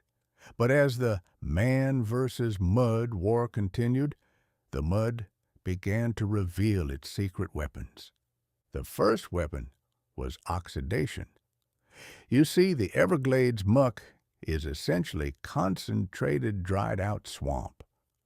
When you remove the water that has protected it for 10,000 years and expose it to the fierce Florida sun, the muck doesn't just sit there. It evaporates. It literally vanishes into the air. This led to the phenomenon of the sinking house. A farmer would build a sturdy cabin on the solid-looking muck, only to find 10 years later that his front door was now 6 feet above the ground. The earth was retreating beneath him, leaving his house perched on its pilings like a startled heron. In some places, the ground level dropped by an inch a year. It was a slow-motion vanishing act that proved that while you could drain the swamp, you couldn't keep the land from following the water into the great beyond. The second weapon was fire. When muck gets dry, it becomes highly flammable. Essentially, a very slow-burning version of coal. A lightning strike or a careless match could start a fire that didn't just burn the grass but burned the ground. The fire would tunnel deep into the earth, smoldering for months, leaving behind nothing but white ash in a hole where a farm used to be. The pioneers found themselves in the precarious position of living on top of their own kindling. The third and most decisive weapon was the hurricane. As we saw in the previous chapters, the drainage plan worked perfectly until it rained. When the great hurricanes of 1926 and 1928 arrived, the canals, which were designed to take water out, simply became highways for the water to come back in. The muck dikes around Lake Okeechobee crumbled like wet crackers, and the Garden of the World became a watery grave for thousands of people. By the 1930s, it became clear that the man versus mud war was a stalemate, leaning toward a defeat for the man. The federal government had to step in with the Army Corps of Engineers, a group of gentlemen who believed that if a problem cannot be solved with a canal, it can certainly be solved with a larger canal and a massive concrete levee. They built the Herbert Hoover Dike, a mountainous wall of rock and earth that finally tamed the lake, or at least put it in a very expensive cage. But the price of fixing the Everglades was steeper than anyone had imagined. By draining the water, we had invited the salt water to seep into the underground wells. By killing the sawgrass, we had destroyed the home of the birds and the deer. We had turned a living, breathing ecosystem into a plumbing project. The final irony of the draining of the Everglades is that 50 years after we spent millions of dollars to get the water out, we began spending billions of dollars to try to put the water back in. We realized that the pestilential swamp was actually the state's life support system. We had spent decades trying to civilize a river, only to find that a river is much more useful than a sinking field of burnt muck. Napoleon Bonaparte Broward and his dredges are gone now, their iron bones rusting in the backwaters. The Everglades remains, a smaller, bruised version of its former self, but still defiant. It is a reminder that in Florida, whenever man tries to play God with the landscape, nature eventually shows up to audit the books. And nature, unlike the Florida legislature, does not accept optimistic projections as a form of payment. Chapter 21. The Tin Can Tourists, the Rise of the Automobile and the Birth of the Roadside Trap. By the conclusion of the Great War and the subsequent dampening of the 1920s land boom, one might have expected the American public to view the Florida Peninsula with the same wary suspicion a man accords a dog that has bitten him 3 times in a single afternoon. But the American spirit is a resilient and remarkably forgetful thing, especially when it is fueled by gasoline and the intoxicating novelty of the internal combustion engine. For decades, as we have observed, Florida was the exclusive playground of the upper 10. Those fortunate few who could afford to travel in private railroad cars and sleep in hotels that looked like they had been designed by a homesick sultan. But around the year 1919, a man named Henry Ford, a gentleman who possessed a singular genius for making things efficient and a somewhat less admirable talent for making them all exactly the same color, decided to put the world on wheels. Suddenly, the middle 10, the lower 5, and everyone else who could scrape together a few $100s in a spare tire realized they didn't need Mr. Flagler's permission to head south. They didn't need a railroad schedule, and they certainly didn't need a tuxedo.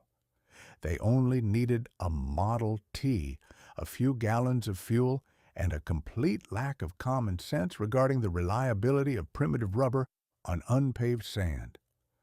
This was the birth of the Tin Can Tourist. The name was not bestowed with affection. It was a term of derision coined by the established Florida residents who watched in horror as a ragged army of Fordists began to descend upon the state.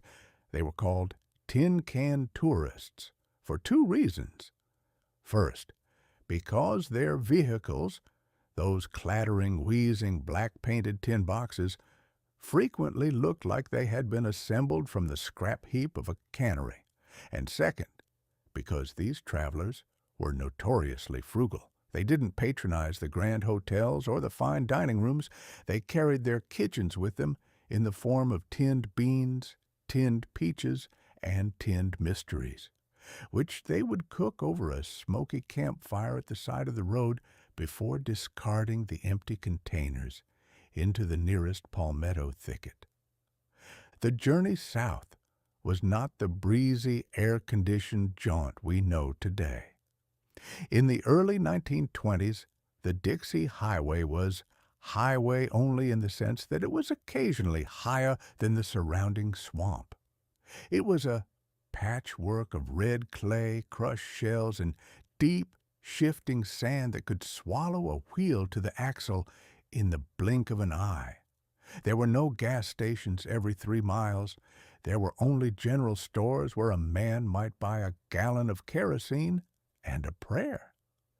The tin can tourist was a modern pioneer, but instead of a covered wagon and a Kentucky rifle, he possessed a wrench, a patch kit, and a wife who was increasingly skeptical about the health benefits of breathing dust for 14 consecutive hours. They traveled in convoys, partly for companionship and partly for the grim necessity of having someone to help push the car out of the next mud hole. When they arrived in Florida, they didn't head for the palm-fringed ballrooms. They headed for the auto camp. These were the precursors to the modern RV park, though in the 1920s they were more like refugees' camps with better engines. A municipality, realizing that these tourists were going to camp in the public parks anyway, would set aside a patch of dirt, install a single cold water faucet and a communal convenience, and charge a few cents a night. The tin canners would circle their Fords like a defensive perimeter, string up their laundry between the steering wheels, and form an impromptu society based on the shared trauma of the Georgia clay. They even formed an official organization, the Tin Can Tourists of the World. Their motto was, "The North and South United," but their primary function was to share tips on which towns had the fewest mosquitoes and which local sheriffs were the least likely to arrest a man for the crime of looking like he hadn't bathed since South Carolina. But Florida, as we have established throughout this narrative, is a state that abhors a vacuum, especially a financial one. The local businessmen soon realized that if they couldn't get the tin canners' money through room service, they would have to get it through distraction. Thus was born the Florida roadside attraction. It was a magnificent neon-lit flowering of human absurdity. The logic was simple. A man driving a car is a man who can be made to stop if you show him something sufficiently strange, sufficiently large, or sufficiently dangerous. Every farmer with a backyard and a spare afternoon realized that if he caught a particularly surly alligator and put it in a wooden pit, he was no longer a farmer. He was a naturalist and proprietor. Suddenly, the highways were lined with signs written in a font that screamed, "Hurry!"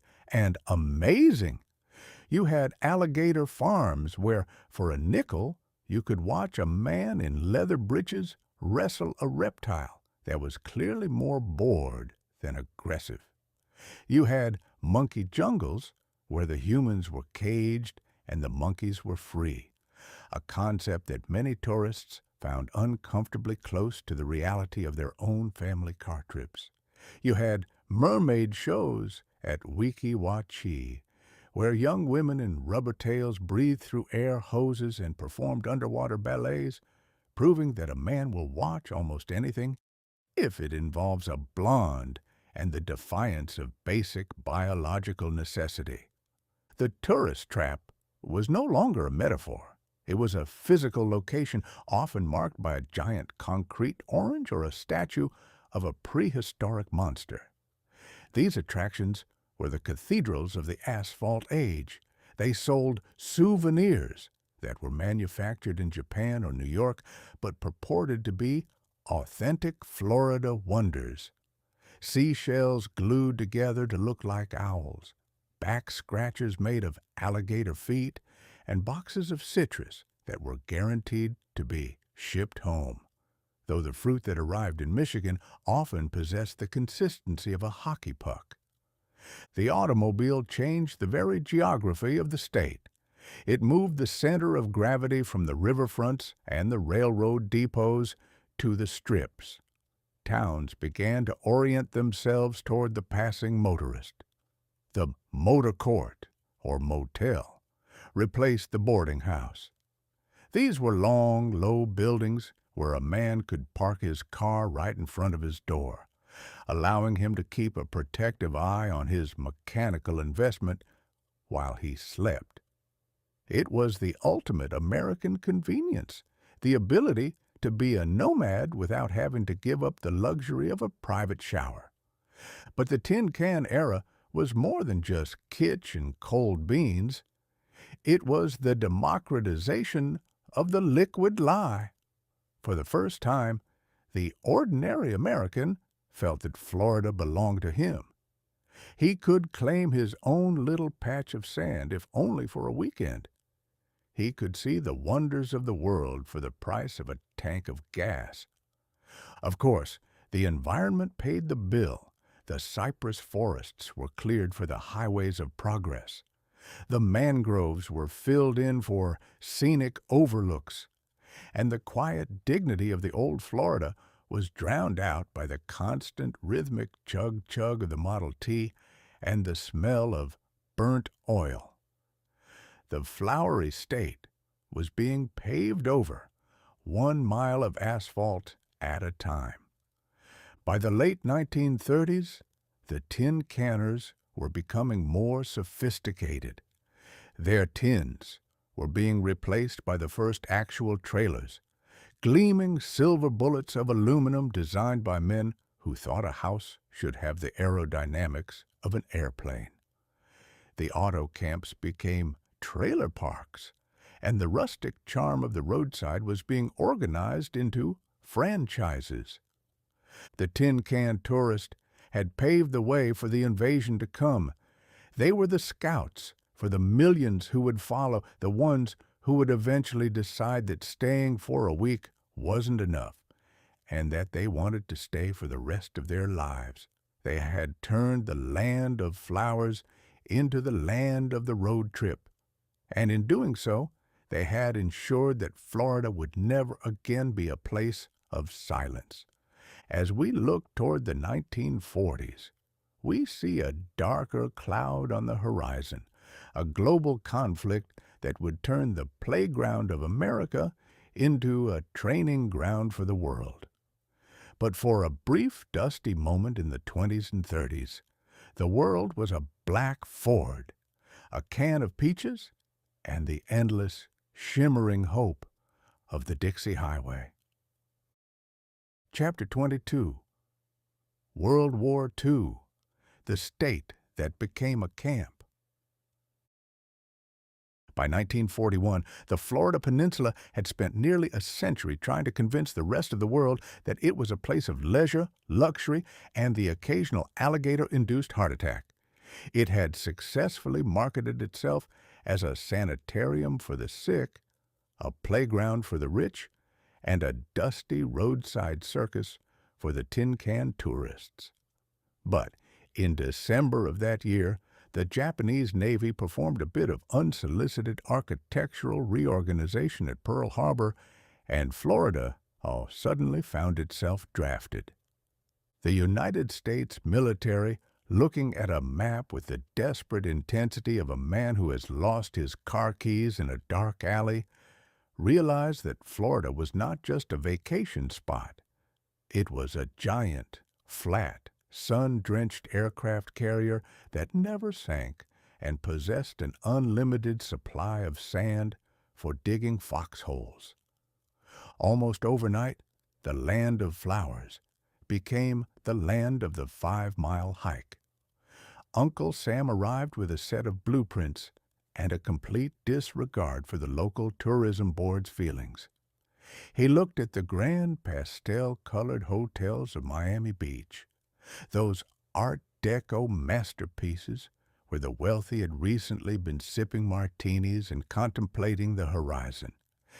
and decided they would make excellent barracks for boys from Iowa who had never seen an ocean but were about to become intimately acquainted with its saltier aspects. This was the era when the most beautiful barracks in the world came into being. In Miami Beach, the military essentially rented the entire skyline. One day, a hotel was the Flamingo, complete with velvet curtains and a maitre d' who looked down his nose at your tie. The next day, it was Flight Training Center Number 4, and the maitre d' had been replaced by a drill sergeant whose primary oratorical skill was the ability to make the windows rattle when he mentioned your mother. Soldiers were sleeping 6 to a room and suites that had previously hosted Vanderbilts. They marched down Ocean Drive in rhythmic, sweating columns, their boots clacking against the pavement where socialites had once glided in silk. The golf courses were turned into drill fields, the polo grounds were used for obstacle courses, and the beaches, those shimmering stretches of sand that had been the backdrop for 1,000 postcards, became the place where young men learned that running in soft sand while carrying 60 pounds of gear is a form of torture that the Geneva Convention somehow overlooked. But it wasn't just Miami. The entire state was essentially paved over with olive drab paint. From Pensacola to Key West, over 170 military installations sprouted like a particularly aggressive and well-armed species of weed. Jacksonville became a naval hub. Tampa's Drew Field was a hive of bomber activity. And the interior of the state, that vast pine-covered silence, was filled with the roar of training aircraft. Florida possessed more runways than some countries possessed roads. If you were a pilot in training, Florida was your primary classroom, mostly because the land was so flat that if you lost an engine, you didn't have to worry about hitting a mountain. You only had to worry about whether the alligator in the swamp below was currently hungry. However, while the boys were training on the sand, the war itself decided to pay a personal visit to the coastline. This was the Battle of Florida, a chapter of the war that was as surreal as it was terrifying. In early 1942, German U-boats, those gray wolves of the Atlantic, realized that the Florida coast was a target-rich environment. Because the local chambers of commerce were still possessed by a magnificent pig-headed sense of denial, they refused to order a blackout. They argued that turning off the neon lights of the hotels and the street lamps of the boulevards would scare away the tourists. Consequently, the U-boats would sit offshore at night and watch as American merchant tankers and freighters sailed right past the brilliantly lit coast, their silhouettes perfectly outlined against the glow of the Miami skyline. It was a shooting gallery. Tourists, sitting on their hotel porches, clutching their evening highballs, would suddenly see a flash of light on the horizon and watch a massive tanker erupt into a pillar of fire just a few miles out at sea. The war wasn't something happening on a distant continent. It was a floor show being performed in the front yard. Eventually, the military grew tired of the civilian hubris and forced the lights out, turning the Gold Coast into a ghost coast, where the only thing visible at night was the phosphorescence of the waves and the occasional oily smudge of a sunken ship. The Battle of Florida also gave rise to the Civil Air Patrol and the Mosquito Fleet, a collection of private pilots and pleasure boat owners who took their weekend hobbies and turned them into a defensive perimeter. Men who had previously used their boats to chase marlin were now out looking for periscopes, armed with nothing but a pair of binoculars and a profound sense of indignation that someone was blowing up ships in their favorite fishing hole. But the most significant invasion of Florida during the war wasn't the Germans or even the Army. It was the mosquito. For 4 centuries, the mosquito had been the undisputed king of the peninsula. It had defeated the Spanish, humbled the British, and nearly bankrupted the Americans. But the U.S. military, in its infinite desire to keep its soldiers from itching to death, introduced a new weapon, DDT. They sprayed the state with a liberal, enthusiastic hand. They doused the swamps. They fogged the barracks, and they essentially declared chemical warfare on the insect kingdom. It was the first time in history that a human being could stand in a Florida backyard at dusk and not be carried off by a swarm.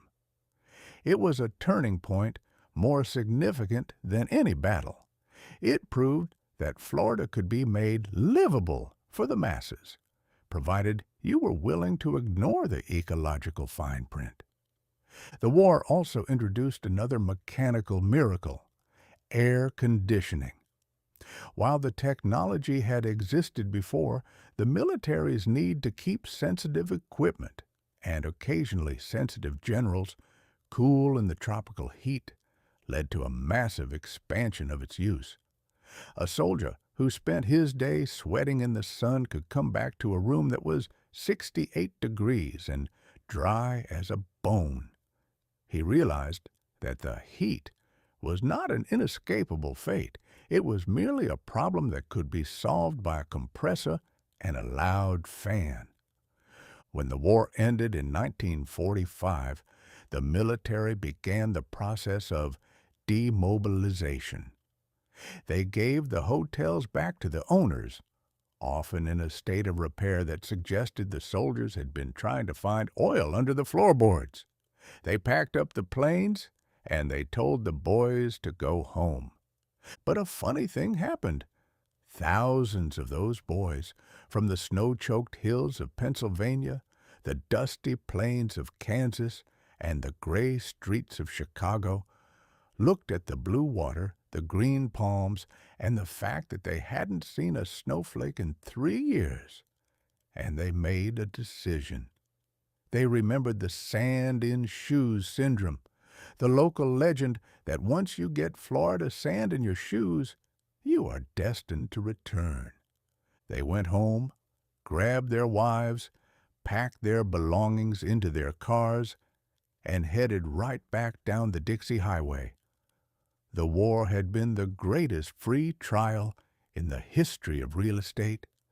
Uncle Sam had paid for their transportation, their housing, and their meals, and in the process, he had accidentally sold them on the liquid lie. The Florida that emerged from World War II was no longer a frontier or a seasonal resort. It was a booming, burgeoning powerhouse of the Sun Belt. The camps became subdivisions, the runways became municipal airports, and the soldiers became the new permanent tourists who would eventually build the suburbs of the 1950s. The state had survived the U-boats, the drill sergeants, and the mosquitoes. It had been a camp, a fortress, and a shipyard. But now it was ready for its next act, a transformation from a theater of war to a theater of the absurd, where the only thing being launched into the air wasn't a bomber, but a rocket aimed at the stars. Chapter 23. The Space Coast, Aiming for the Moon from a Marsh. If you were to search the globe for a location to launch the crowning achievement of human intellect, the metal chariot that would finally carry man away from his earthly debts and his mother-in-law, you would likely not, in your right mind, choose a strip of sand whose primary residents were rattlesnakes, scrub jays, and mosquitoes with a fondness for aviation. Cape Canaveral in the years following the Great War was a place that God had seemingly started with great enthusiasm and then abandoned halfway through to attend to more pressing business in the Swiss Alps. The name itself, Canaveral, is Spanish for place of canes, which is a polite way of saying a tangled mess of reeds where a man can get lost and never be heard from again. It was a desolate, sun-bleached limb of Brevard County, populated by a few hardy souls who grew oranges and fish, and who viewed the concept of progress as something that happened to other people in distant, noisy places like Atlanta.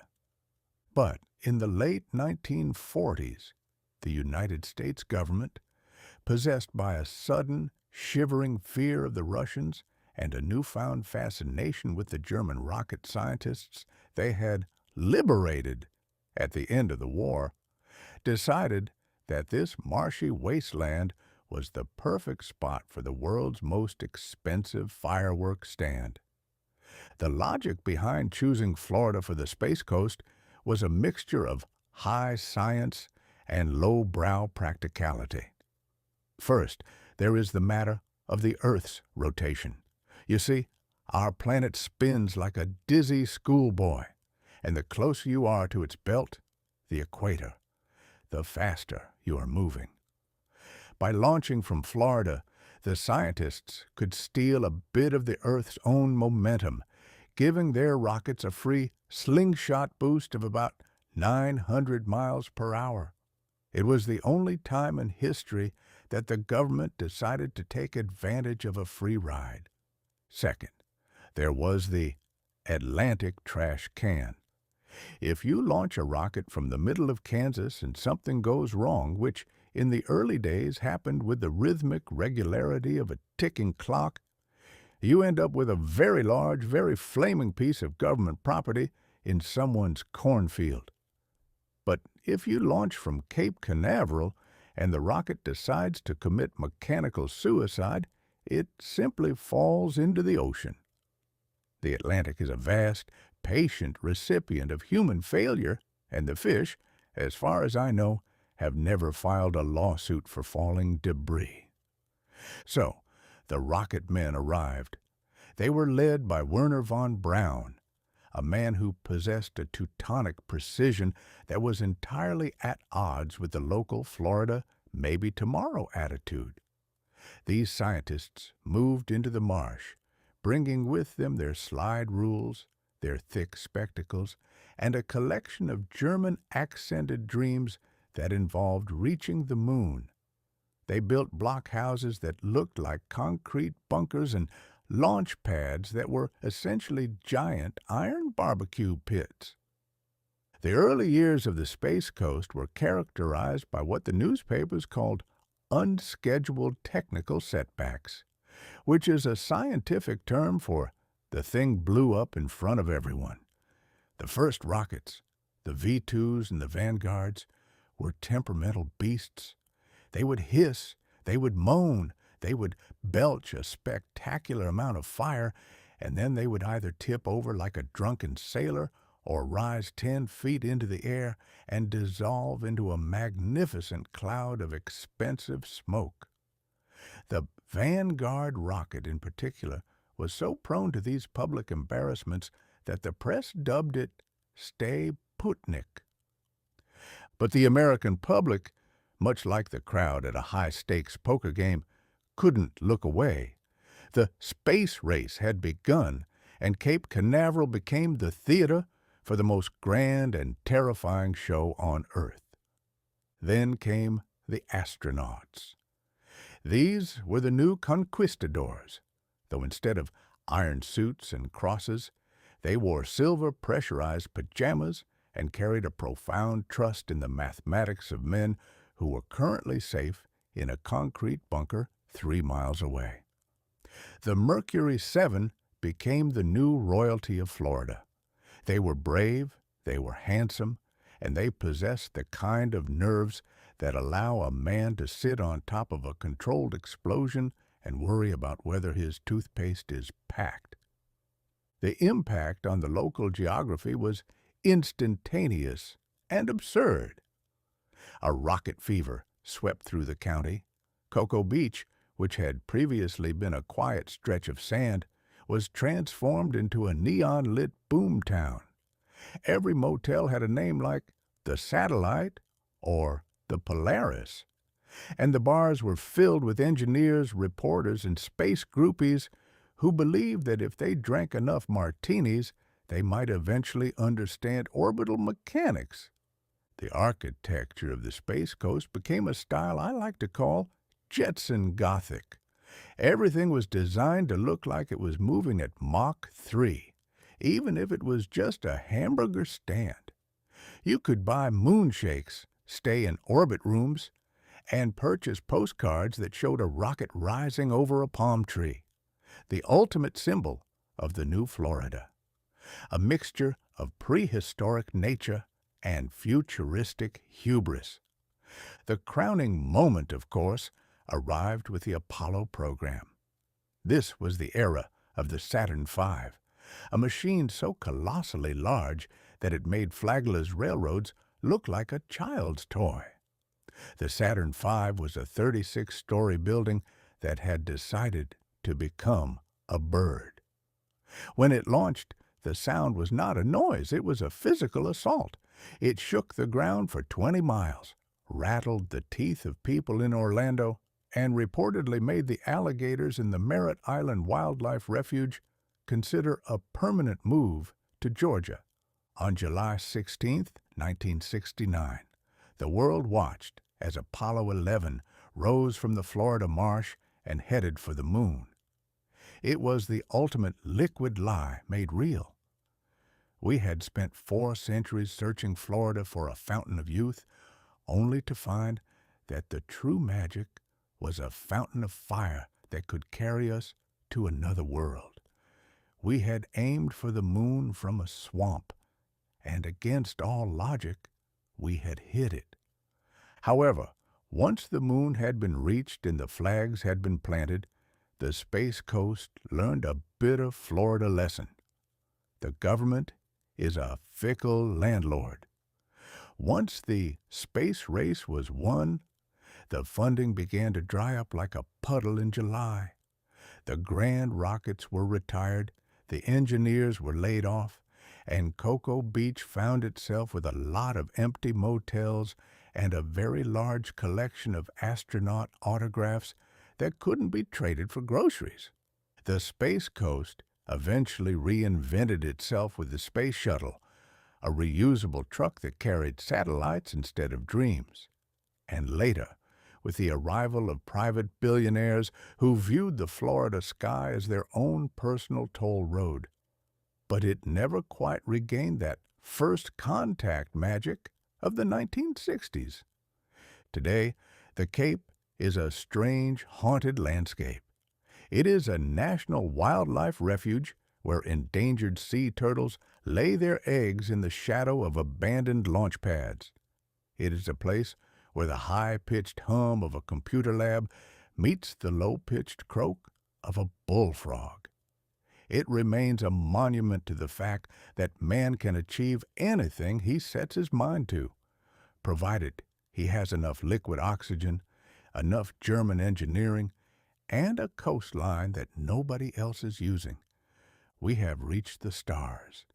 But back in the center of the state, a different kind of king was preparing to build a different kind of kingdom, one that didn't involve rockets, but rather a very persistent mouse and a complete reimagining of the word entertainment. Chapter 24. The Mouse That Roared, 1971, The Great Rodent Annexation. In the early 1960s, if you had told a resident of Central Florida that their sleepy kingdom of orange groves, cattle ranches, and particularly suicidal gnats was about to be conquered by a cartoon character, they would have likely offered you a cool glass of juice and a quiet place to lie down until the sunstroke passed. Orlando, at the time, was a town whose primary claim to fame was that it was on the way to somewhere else.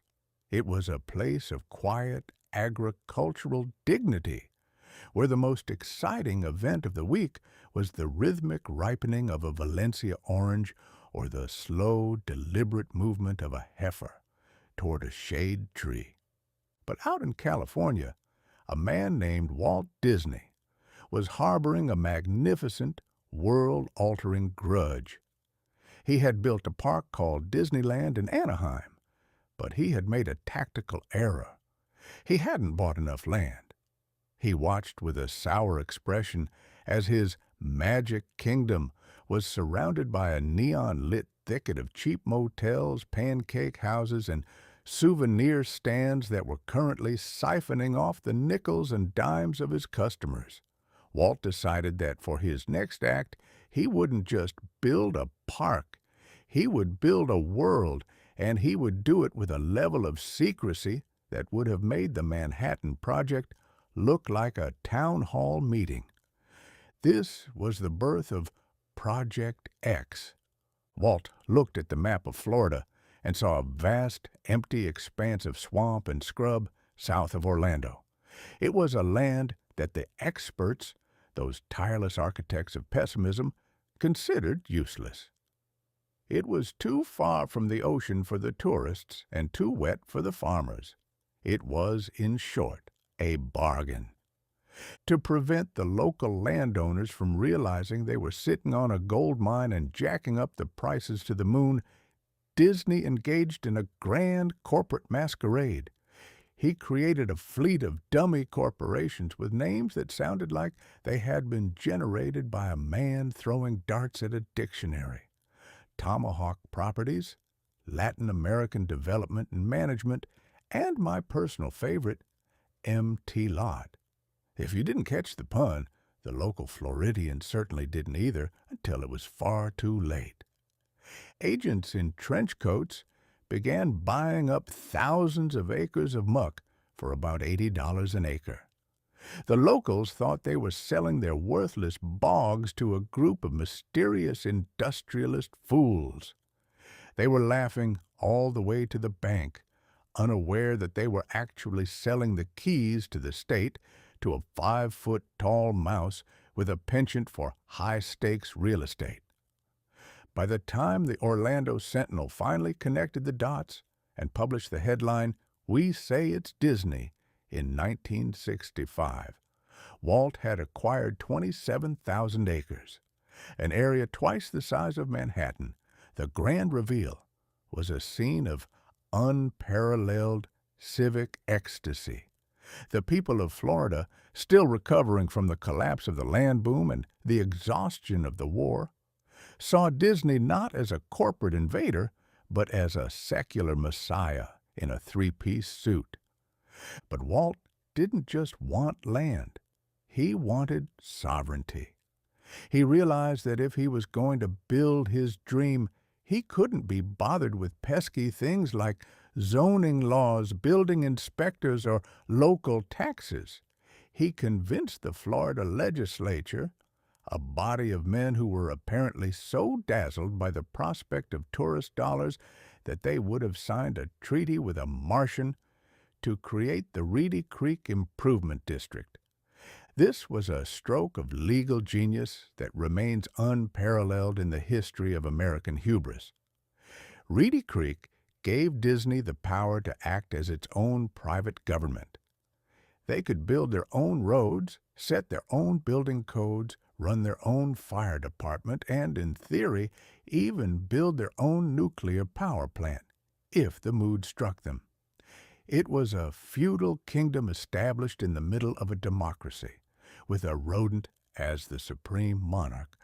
The construction of Walt Disney World was a feat of engineering that required us to once again wage war against the Florida water table. To build the Magic Kingdom, they didn't just clear the land, they raised it. They dug a series of massive canals and lakes, using the excavated dirt to build a second floor for the entire park. This is the secret of the underground city, or the utilidors. When you are walking down Main Street, USA, You're actually walking on the roof of a massive basement where the cast members, never employees, are busy changing into their costumes, moving trash, and eating lunch without shattering the magic for the paying customers above. It was the ultimate expression of the Florida liquid lie, a perfect, pristine world of 1890s nostalgia, floating on top of a subterranean hive of industrial efficiency and swamp drainage. Walt Disney died in 1966, 5 years before the park opened, but his brother Roy saw the project through. On October 1st, 1971, the gates finally opened. The world expected a chaotic stampede of millions. What they got was a relatively quiet morning and a realization that the world had changed. The impact on Central Florida was not an evolution. It was a total scorched earth transformation. Orlando went from being an orange capital to a theme park capital with a speed that suggested the use of dark magic. The citrus groves were pushed over to make room for motels. The cattle ranches became vacation villas, and the quiet, sandy roads became multi-lane highways clogged with station wagons full of children who were currently losing their minds with anticipation. Disney World was the final, decisive victory of the engineered experience over the natural reality. For 400 years, visitors to Florida had to contend with the wild, the mosquitoes, the heat, the unpredictable tides, and the very real possibility of being eaten.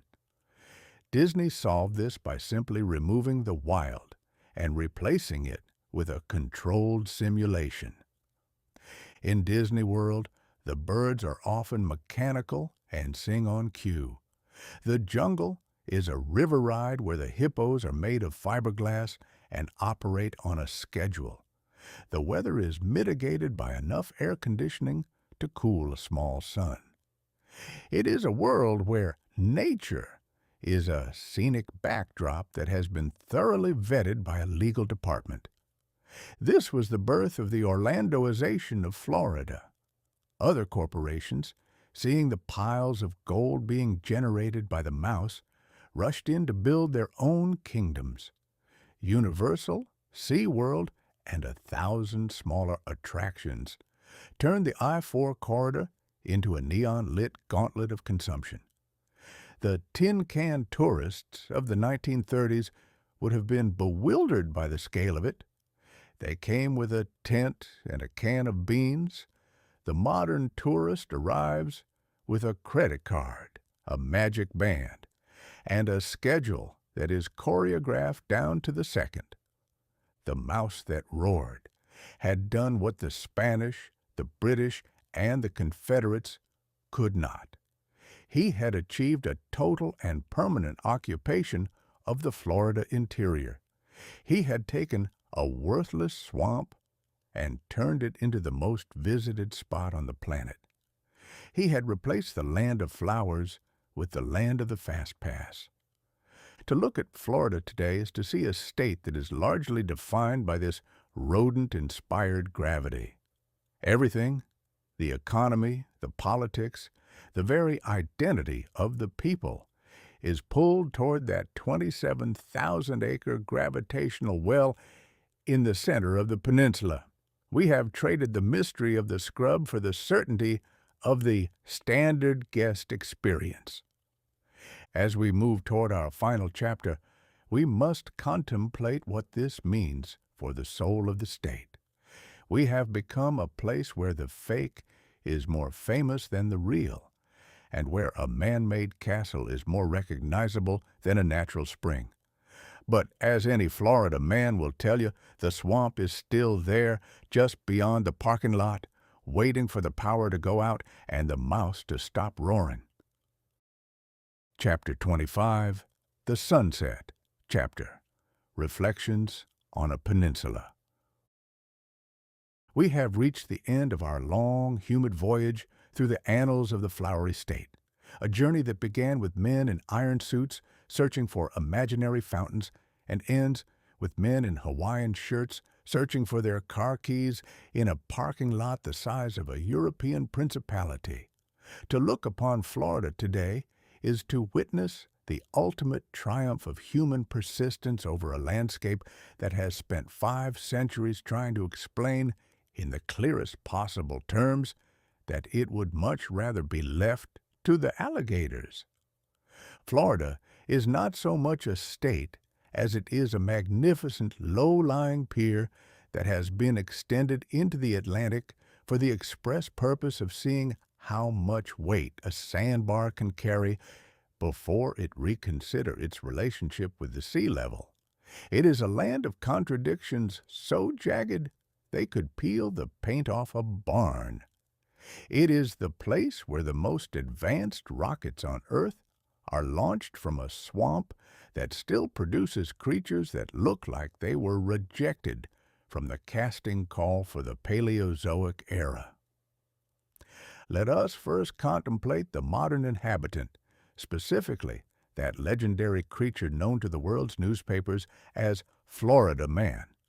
In the 19th century, we had the conquistador, the pirate, and the Seminole, men of grit and iron who fought over the land with sword and musket. In the 21st century, we have a gentleman who attempts to rob a convenience store with an alligator in his arms, or who decides that a hurricane is the perfect time to practice his backyard trampoline routine. Many anthropologists, most of whom live in comfortable air-conditioned offices in places like Vermont, view Florida Man as a social anomaly. I, however, view him as a biological inevitability. When you take a human being and subject them to a 100-degree dew point for 300 days a year, while simultaneously surrounding them with prehistoric reptiles, falling coconuts, and a political system that operates on the logic of a high-stakes bingo game, the brain eventually undergoes a structural change. The Florida Man is simply the modern version of the pioneer. He is a man who has decided that since the environment is chaotic, he might as well join in the fun. He is the spiritual descendant of Ponce de León, still searching for a miracle, though these days he's more likely to find it in a discount pharmacy than a magical spring. Then there is the matter of the retiree. For a century, Florida has been marketed as the waiting room of eternity, a place where the elderly come to spend their sunset years in a state of permanent sun-drenched leisure. This has resulted in a demographic landscape that is as unique as a two-headed calf.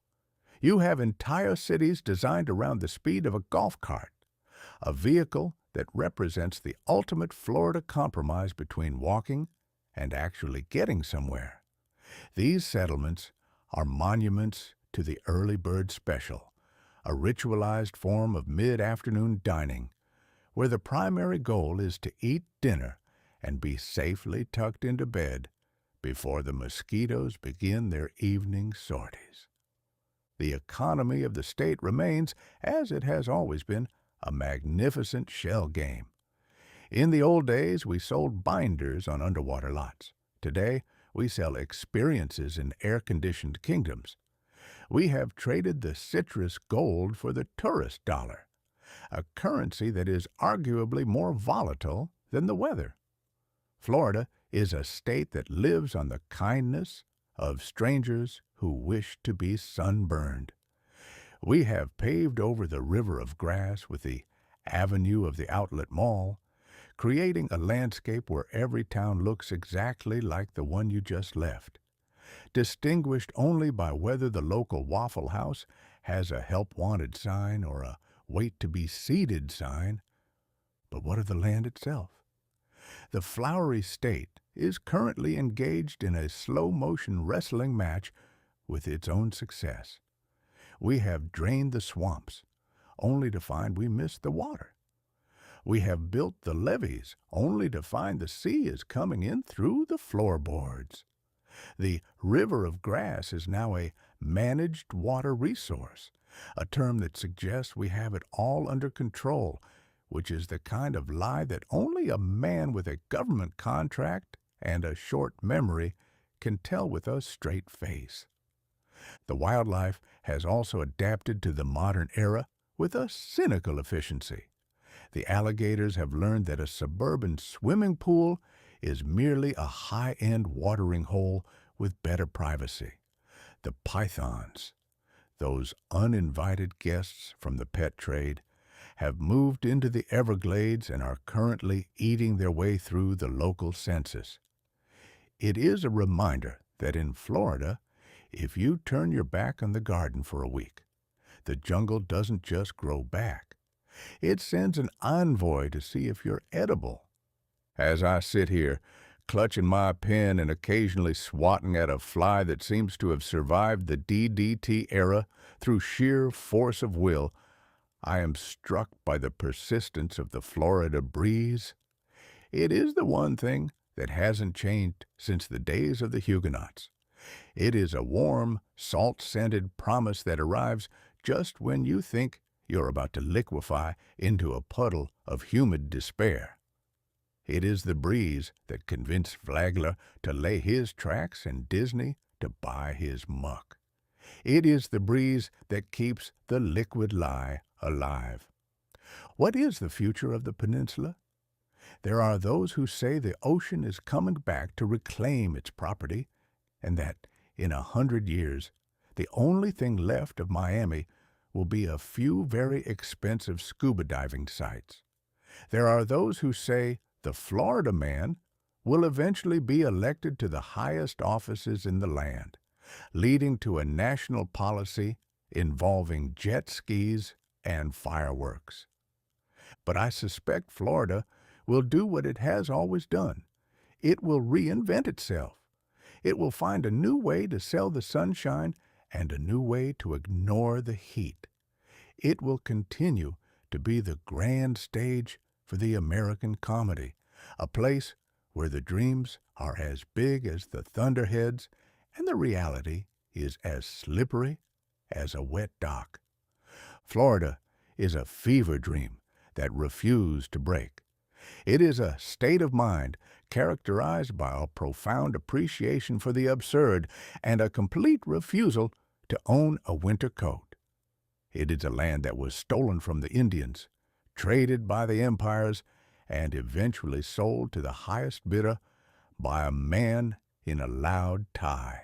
And yet, through it all, it remains La Florida, the land of flowers.